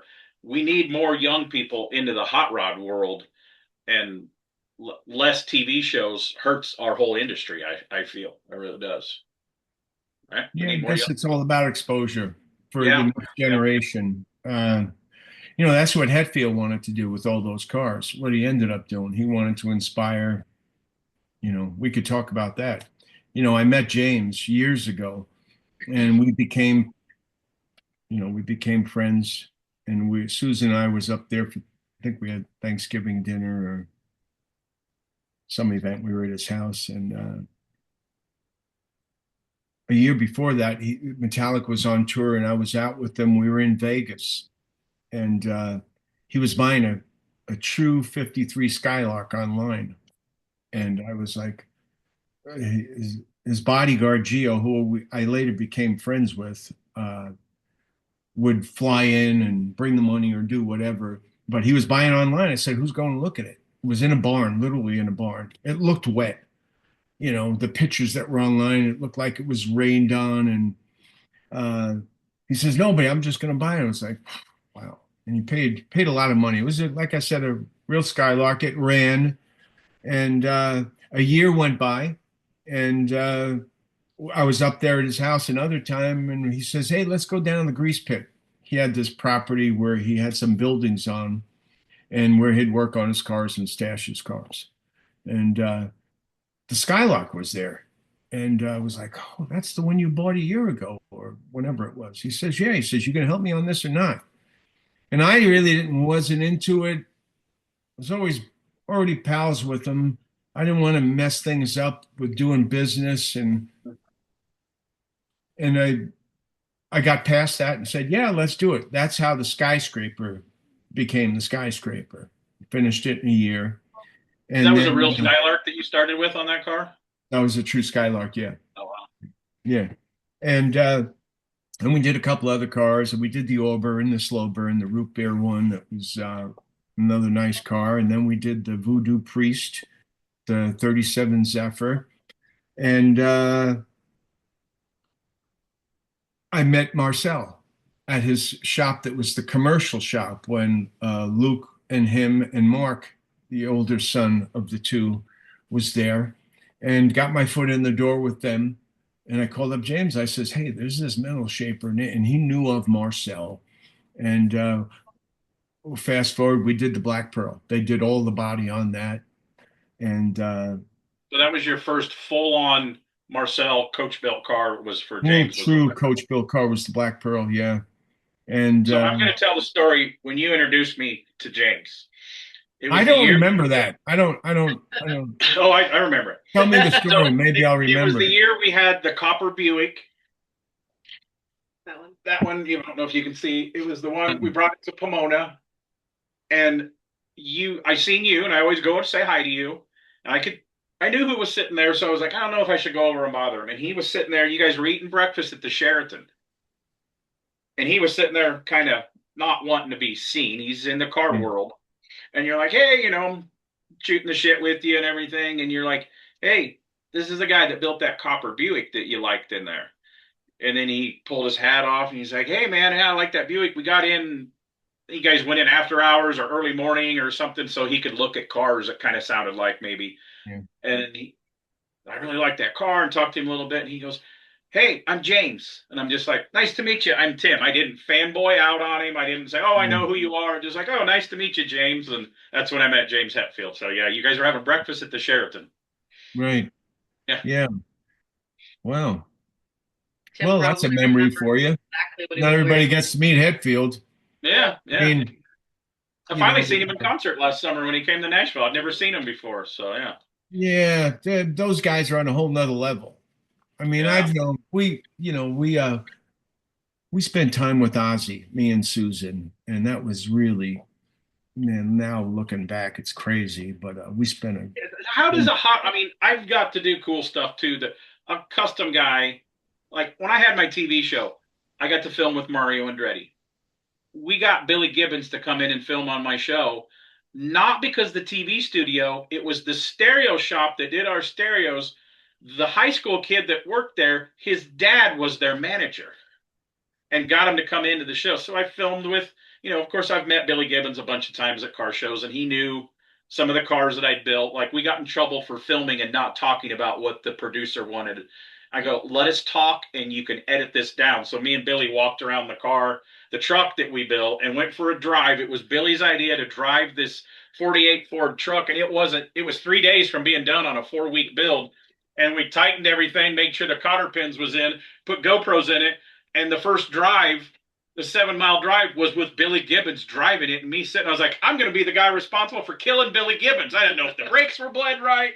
And I know the in this feeling. car world, we get to know these people. And I mean, I've got a car in the shop doing maintenance for the guitarist for Papa Roach, Jerry Horton, right now.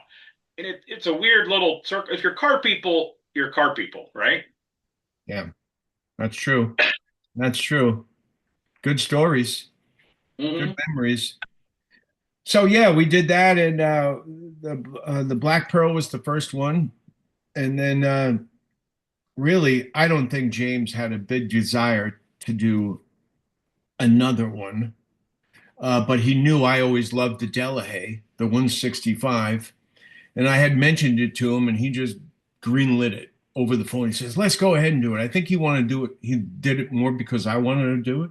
Tell you the truth, I know that sounds a little, but I think looking back, I think it was that way with the Zephyr too. I don't think he had a big desire to do the Zephyr. He knew I hadn't done one, and I would wanted to do one, and he had the funds. So we did the Black Pearl and the Aquarius, and I went on to do 8 more that were mine. Well, 2 were for a client, but the rest were mine. Like the current one, the Pantheon's mine.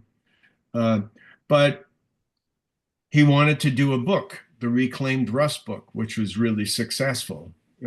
Scott Williamson did all the photography, the black background. And he called me. He was talking about getting out of the car scene. He had won everything or done everything he had wanted to win. The Sloniker, not that he had any targets on trophies. He's got his own Grammys and all that, but he had done real well with all those cars and met a lot of people and got it out of the system. And he had 11. I think 8 were mine. And Scott Munford had done one with them or two, and he wanted to donate them or to give them to different museums. Like send a few to Florida, send a few, I think, to Nashville or some museum in Tennessee, and I was like, man, well, what about all in one place? And that's how the Peterson came up. So he thought, and Peterson's a 501c, so there was a kickback of sorts in the way of a tax write-off, and a guy like him needs a write-off. Well, everybody does, but especially him. And he wanted to inspire younger people. So he thought Peterson, Los Angeles, Peterson Museum's a destination, you know, and he wanted to inspire the next generation to see the cars and maybe want to do them themselves. So he donated all 11 cars to the Peterson. They still have them all. They loan them out. They've been there 5 or 6 years now. But that's how the Reclaimed Rust book and all that came about. And we still talk. Not as Didn't he much. move like up in the mountains or something? Did he live Yeah, in Montana or Colorado. something? Yeah. Uh, we're going to the Spear shows. Got us hooked up for the Spear shows in Vegas. So maybe we'll see him then. But yeah, I thought was a pretty cool thing to do.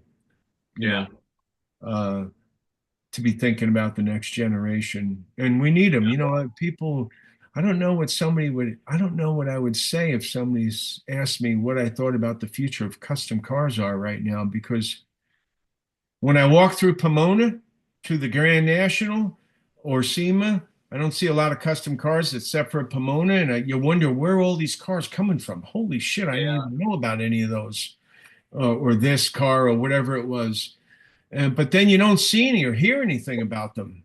I mean, you might have when they go on to Detroit or somewhere, but I don't know of a lot of younger guys that are into custom cars right Yeah, now. I go to a lot of I travel. I do a lot of announcing event stuff on the weekends, and I stop and see different guys' shops. And there's still customs being built, but they seem to be either the shop owner that loves customs that's building something cool, or one of his employees that's a custom guy. I mean, Yeah. the Well, the customer, generation. yeah, the customer that wants the custom. I have a Merc coming in, which I'm very thankful for. Um, it's different. I mean, it's changing like where I'm at. I don't even get a lot of hot rod like 30s, 32 Fords and stuff. I don't get much interest in that. I've got parts to Okay. build one and or a 57 Chevy. I got a Project 57 Chevy. And like the car I'm doing for myself right now is a 92 Chevy truck that I'm chopping the top. So as Jerry at KKOA would say, it's an NCC. It's a new concept custom. Curved side glass is kind of what he calls that you can't cut the side glass in them. So it is difficult. It is difficult to chop those cars with the curved side glass. But yeah, I wish I could build customs every day. I really do. So Well, I think that generation of guys that remember customs as kids, because for 20 or 30 years, there were those guys that grew up around custom cars. I remember them in the books and have achieved success, financial success, and some of my clients are perfect examples of it, that became successful, or probably some of yours. A lot of those guys are dying off, that generation, plus the older builders, Barris, Balon, all these guys that are passing away, Bill Hines. Not that they were doing that much towards the end, but they were still there. I think the same with the clients that we had, that generation of guys, the Vietnam era, so to speak, guys are slipping away. So I don't see the custom car scene really growing right now. yeah, I was on a HRA speaking panel online here about a couple months ago, and when I first started doing HRIA stuff for the SEMA organization, I was one of the young guys in my 20s and early 30s. And then I realized there's three of us on this speaking panel online on a Zoom call, and I am now the old guy. There was a lady that ran a big You're going to shop. say that. She's probably at least 5 years younger than me, Yeah. Kelly. And then the other guy's like 28 years old. I was like, I am now. I just happen to be the old guy now. So. Yeah. It's the same way at SEMA. Me too. I'm going to be 70 in August. I can't believe it, Yeah. and there's just not a lot, I don't know. Hopefully it'll pick back up, like Customs went away for a long time, and then remember the first issue of Rod and Custom when it came back? We're back. Remember that with Yeah. Franco's 32, or what was it on the cover? DiAugustino's 40, Merck, and something else at the Well, I think dining the first issue room. back, Rod and Custom had the Lime Fire car and something. We talked about this when we had Tom Taylor on, Mhm. because I remember Casey Winkler was the model on the cover. I always had a thing for Casey Winkler, the model girl. Yeah. Like, yeah, Yeah, then maybe it was another issue. It was an early issue, but yeah, custom cars went away. Maybe that's what'll happen now. Maybe that's in the middle of happening now. Maybe it's going to slip away and come yeah. back, when we're gone. Who knows? Or I hope not. Then I go to Pomona and I see all these new cars. Yeah, yeah. And that's why we Mercury's. started doing the podcast, is so we could keep the history and keep the Yeah, information out there. we started So, doing the podcast mostly custom guys. Our first one we put out we did it in 3 parts, was 3 hours with Starbird, recorded at his house. We got Yeah. Winfield, we got Jack Walker, we got the Tituses from KKOA. We keep doing. I mean, we're doing a little bit of everything. We've got some rock and roll guys on here and some BMX people, and we've had Jerry Horton from Papa Roach, and we had Fletcher from Pennywise on, and but these rock and roll guys that we get on here, we reach out because they're car people too. So yeah, so I could say you Yeah. always have that common thing when they're car Sure. people, or yeah. So you want to ask him your questions? yeah, mine is going to probably be a hard one for you because you have been everywhere. But I have a two-parter question for you. The first one is, what is one show that you've never been to that is on your bucket list? And then what is your favorite show that you love going to? And I think you've probably already answered that one. Car show? Yeah. Yeah. It would have been Oakland. Then I want to talk about the other show that he you guys did for a few years. So finish Gary's question. I gotta forget my question. Car show. I got the one I haven't been to and the one I've been to. Yeah. I would say that one in Sweden that I've heard Mhm. about. It's an outdoor show. Yep. They say 10,000 American cars. Who knows? I'd like to go to that. I haven't been invited to it, but I'd like to go to that. And the best show for me is Oakland. Mhm. Did I answer it? The Roadster show when it was in Oakland. Yep. When it was in Oakland, yeah. It was just so, I mean, So even though that's the Grand National Roadster show, it's in Pomona now. Do you call it Grand Nationals or do you still call it Oakland? I called it Oakland up until a few years ago. Yeah, I still hear people calling it Oakland. Yeah. Yeah, it's funny because, a lot of the Southern California guys were not indoor show car guys. I mean, I think the first couple of years they thought they were just going to go in, hang out, and leave in their cars. Mhm. I know most of them, if not any of them, knew who Al Sloniker was. Right. They really didn't know the history of Oakland. Maybe some of the old timers that were in the LA Roadsters or something might have went up there back then, but I think it lost something when it went to Southern California for me for a bunch of years. And now it's like Don Tognati and Baggy Bagdasarian, are rolling over in their graves to see if they could see what John Buck has done with that show. It's incredible. 8 or Oh, 9 yeah. buildings. The cars are killer for the most part.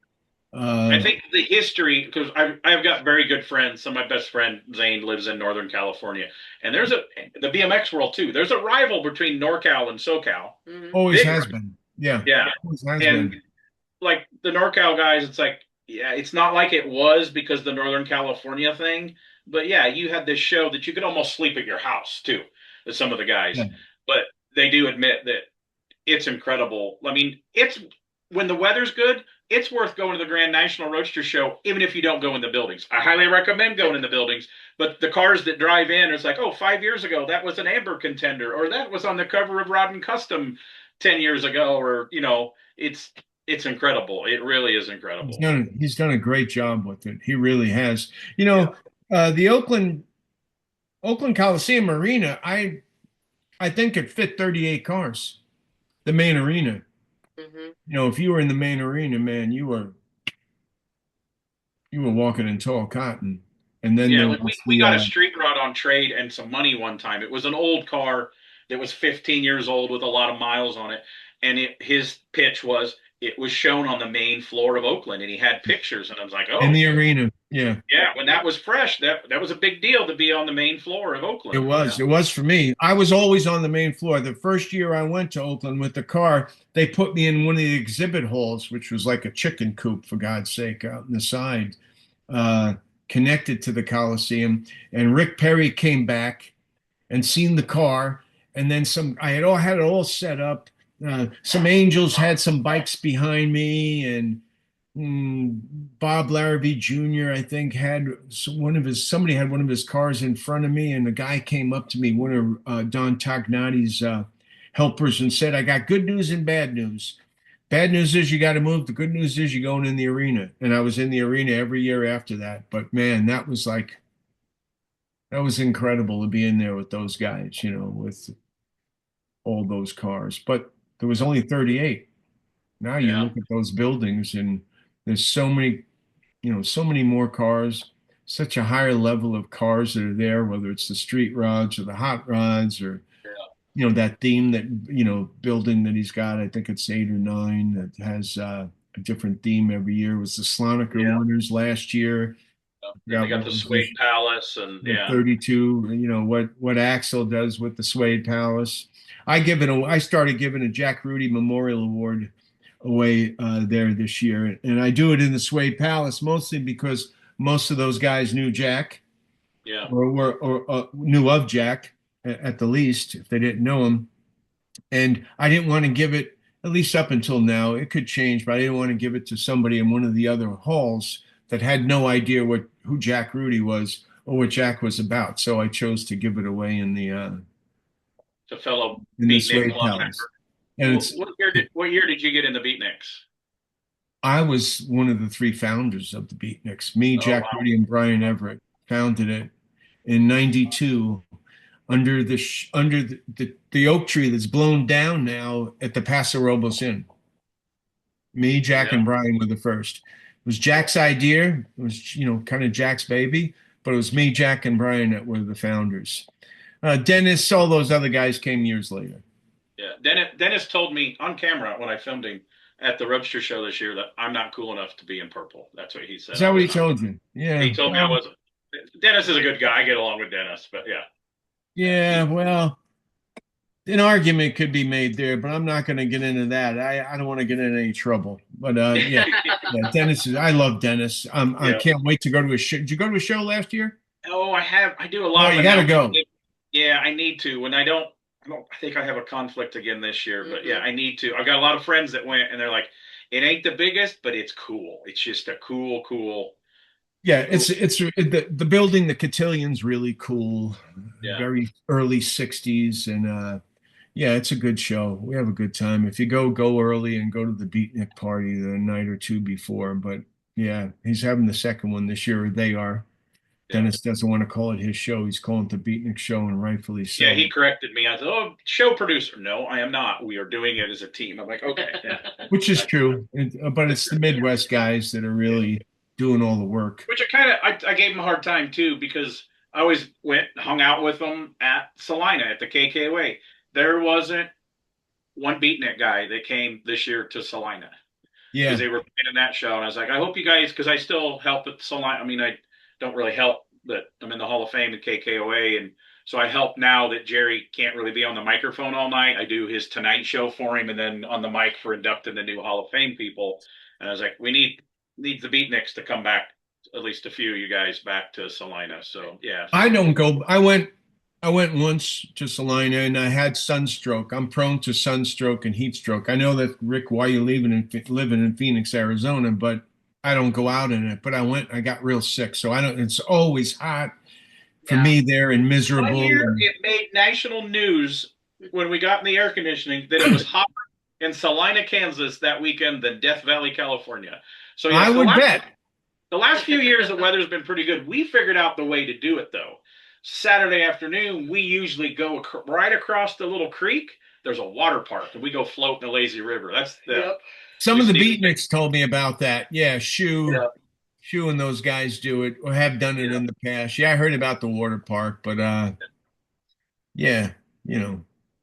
I like it because there's a hotel that's like walking distance. Yeah, and then she can So go then back, and I can she's just always stay in the working. hotel during the day. I can work and then I come out for the night And Salina is activities. such a cool town. We go a lot of times, and it's one of the coolest towns. That's in my mind. That's probably how Paso Robles was. That the town.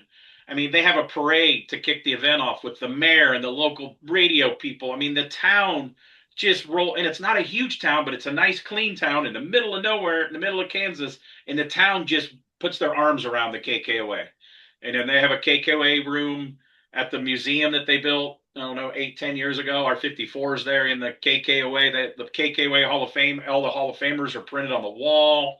The 777 trophy, everybody's names engraved that's won the 777 award. I mean, the town really welcomes that event, so we really enjoy it. So another I event was that there was, years ago.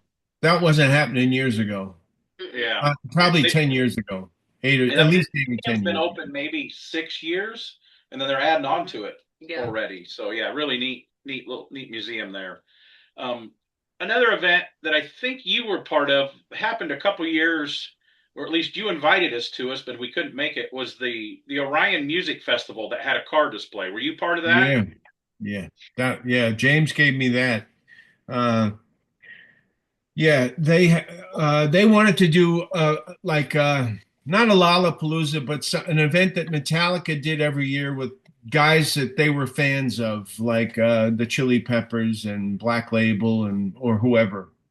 And so they had it the first year in New Jersey. And he's into foreign films. So he had a foreign film festival tent that he was in. Uh, Kirk is everybody knows he's into horror. He's got original Bela Lugosi and Boris Karloff stuff. He's really into horror. He had a horror tent, had Linda Blair in there signing autographs. Robert had some famous skaters there, and they had a skating ramp and a wheel of death. Uh, and James had a car show, and it was really done right. Big tent. The cars weren't outside; they were inside a huge open tent, and he let me handle that. I got all the cars and the people, and then they did Jersey the one year in Atlantic City, and the next year uh, they went to Detroit to Belle Island, and they had it there. That's the one And you invited us. I forget what car we had, but you invited us to the Detroit one, and we didn't make and it. and that was great as well, but it did not take off. Um, so what happened was they lost money. They Yeah. lost money. So they didn't. They wanted to do it every year. That was the idea of doing it in Jersey and then going to Detroit. And they thought with Detroit they found a home with Belle Island, but it did not work out. People getting there, they had buses picking up people, hiring buses to pick up people at Cobo Hall and bring them there. So it was a mess. It was a great show. You couldn't tell it was a mess from that crowd. I don't know how many people they had, but it was a Metallica stadium-sized crowd. So they didn't do it after that, but it was great for the 2 years to be part of Putting that. on events, I've learned a lot doing the MC stuff that I do at a lot of these events. And the company she works for, they put on Power Tour and Holly events, and it is expensive to put an event on. Insurance and stuff you don't think about. Some you got to pay for the porta potties. You got to get bicycle fence, and if the venue don't have it, you have to rent K-wall and all the stuff that goes into it. And when they're doing it to make money. They're not doing it for a charity event. So yeah, and they don't make money. That's what. So support the events. If you like events, support them. So get your Beatnik brothers to come back to Salina. I'll tell them. Oh, Dennis didn't go. Not this year. None of them. No, no. Oh, that's crazy. But Dennis is like that's like church for him. He's gone every year since yeah, he was a there's kid. always 15 to 20 of them. It seems like I always go. They let me sit in the circle and visit. And the year before, Masterson even came out, and I'm blank on the. Anyway, yeah, the Yeah. guy that passed away that was going to open a shop. I see. Anyway, I seen them all at Pomona that usually come, and I gave them all 8 of them a hard time. It's like, dude, we just didn't make it this year. So No, I'll ask Dennis. I'll ask Dennis. I'm surprised they didn't go. Him and Jimmy and those guys. They grew up around Eldon and those guys. I Jerry. think it was supposed to maybe rain that weekend, and it did. I don't remember. Yeah. What's your guys' favorite? What's your favorite show? Um, I really like Salina because I'm a custom guy. I really Very. have you been out to Kevin Anderson's custom car revival yet in Indy? No, I don't know if I know about that one. Yeah, Kevin, you know Kevin Anderson. He's had a bunch of cars, gold top Rivy.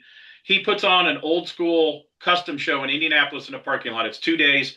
One day they go and they get on a bus and or you can drive your car and they go to a private collection or a race car shop or something like that.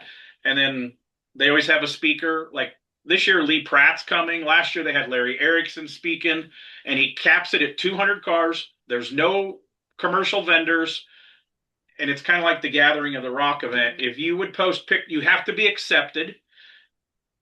If you have a modern motor, don't open your hood. Well, custom guys don't open your hood anyway. So he keeps it traditional 200 cars. If the pictures are in black and white, you'd think you were at one of those old football high school car shows from the 50s where Barris and stuff was. There's always a few Barris cars come and Rodder's Journals cars. And And that's in Indianapolis. it's in Indianapolis. It's in June sometime. So yeah, custom car revival.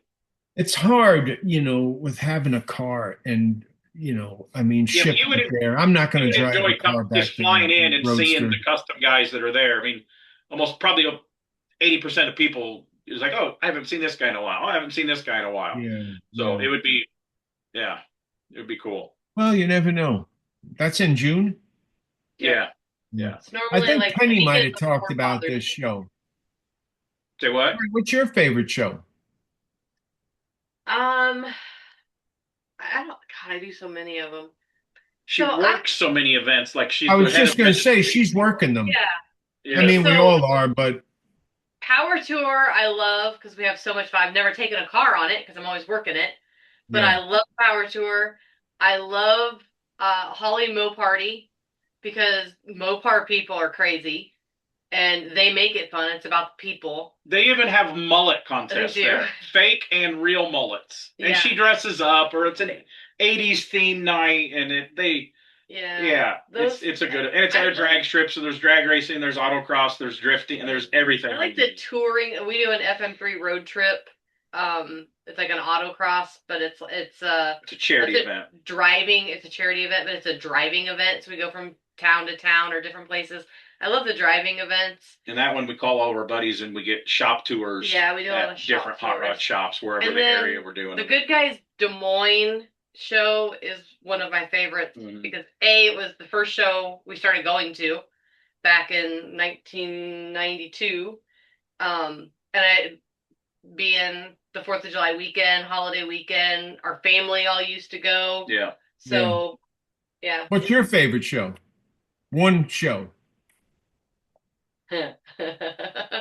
One show? One. Yeah, that's hard because I do a lot. I'd probably say Salina. I wish more hardcore customs came. Yeah. But Salina's a good one. I still like Street Rod Nationals. That's good. She doesn't. I mean, it's still 10,000 cars and a whole bunch of vendors, and there's customs that show up there, but not as much. I like Kevin Anderson's show. But The one that we need to go. No, because I everything that I have, it doesn't fit in Kevin's rules because they always have like a billet wheel or something on it.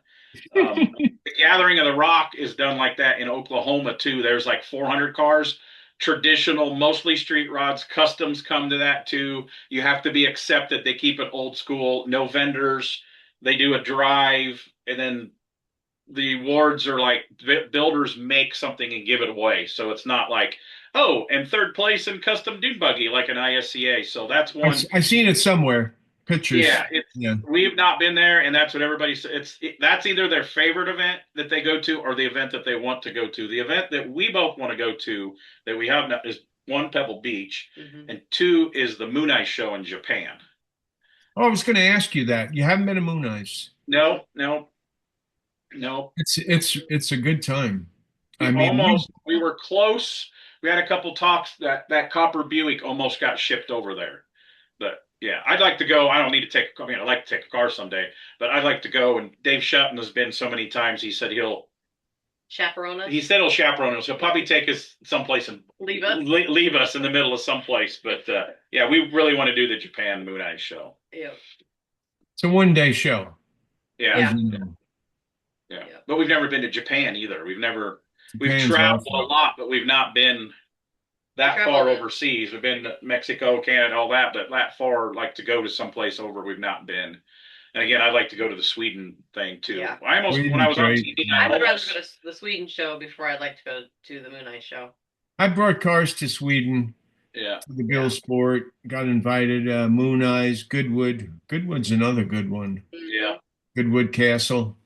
That's a good one. We went over there years ago with I almost got to do the big Motor X show in Australia with McGuire's one year. yeah. Yeah. You ever done that one? No, but I'd like to do that. I just don't want to do an 18-hour flight. Yeah. And Yeah. that's hard. I got invited over there, and I passed, but and I've gotten invited to back to Moon Eyes a bunch of times since, and I passed Yeah. to the point where they don't invite me anymore. So I haven't asked Shuggy about that, but anyways, yeah, we went the one time, we had a good time, but we expanded it. We had some Japanese friends there, and well, a bunch of the beatniks went from Australia.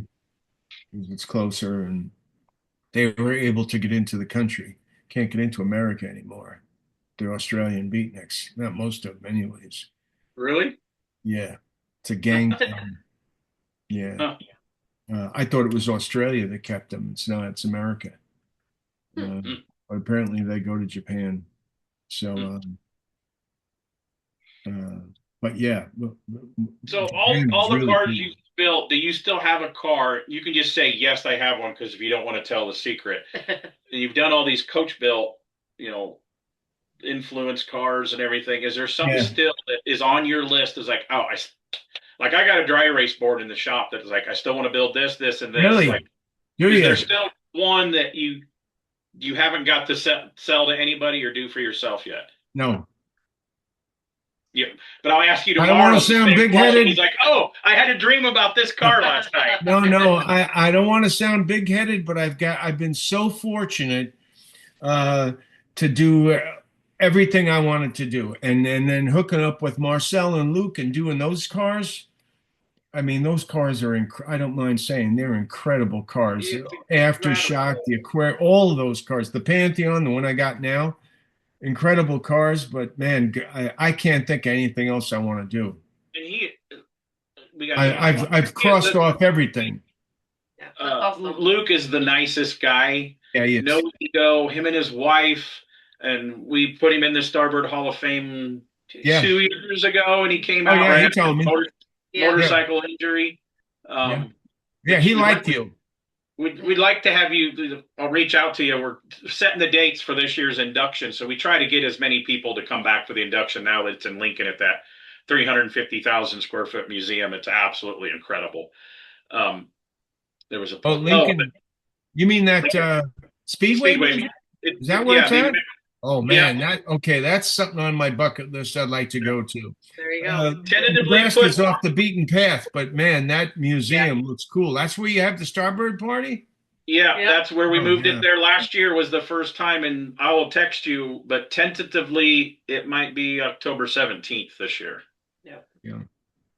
So we had it in the summertime last year, and it was on conflict, and some people that wanted to come because we put Sid Shavers in, and some of his buddies like Brizio wanted to come, but it was Good Guys Pleasanton that they always go to. So we think we found a weekend that there's not a lot, and then summer stuff's a little bit over. So I'll reach out to you on that. So it's amazing though. It's oh man, amazing. Seeing pictures of the museum looks really nice. Yeah, you need to get one of your cars there on display for a while. You can loan and go get them and stuff like that. So, yeah. All right. So you don't have another car on paper for No, not really. Marcel's? No. I mean, 10. I can't even believe we've done 10. Yeah. I've got to. I mean, I do another one. I don't have anything in my head right now that I want to do, and I'm doing 3 cars right now. I mean, the Tangerine Dream being, I'm doing 2 others for clients, but I really got no car I want to, that I just can't, when I go on Facebook Marketplace, I've learned how to do that. I'm not really good with computers. And I always Google 41 Caddy fastback. I think I'd like to do a 41 Caddy fastback, but I'm doing another fastback car right now for a client. So I don't know. I've done everything I wanted to do. I've been so lucky, man. I mean, just, the people I've gotten to work with and met and clients. It's I'm not weird done, that, but I'm done. yeah, but like as a young custom guy, I'm getting old, as I said, but a lot of these guys I looked up to, you including, to have people like that in my cell phone that I can text or call, it's pretty incredible. Like you Yeah, get to know and all those other custom guys that you looked up to. Now you're yeah. one of them custom guys for another generation.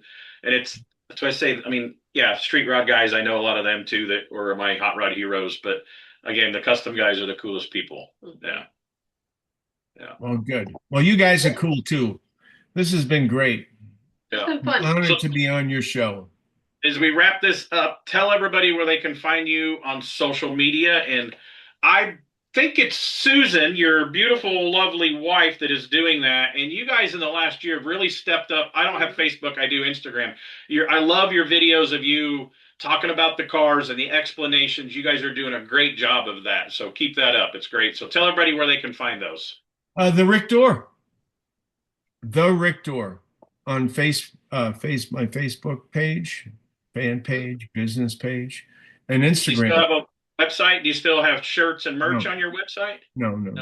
I think there's an Etsy page, but I sometimes I try to dig out a shirt. Like when we had Tom Taylor on here, I wore a Fat Jack shirt that he drew, and I have shirts.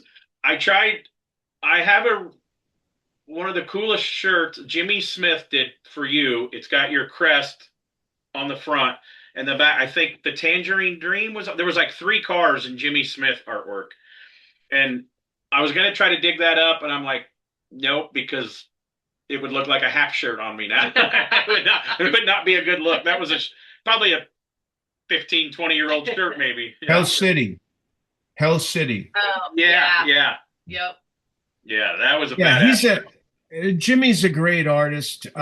We don't talk anymore. He unfortunately he did that shirt. He helped me out on a number of projects. And like I said, unfortunately, he got snubbed on a couple of magazine deals. Rodder's Journal was one of them, and it happens, but it happened to him a couple of times. So it sucks that happens too. And we worked with Jimmy. He's done a lot of shirts and SEMA proposals and stuff for us. And I had another guy that did that. Another Phoenix guy was a good friend. Stayed at his house, and he didn't get mentioned in a couple magazines. And yeah, it's hard. he got mad at me. Told me he didn't want to talk to me.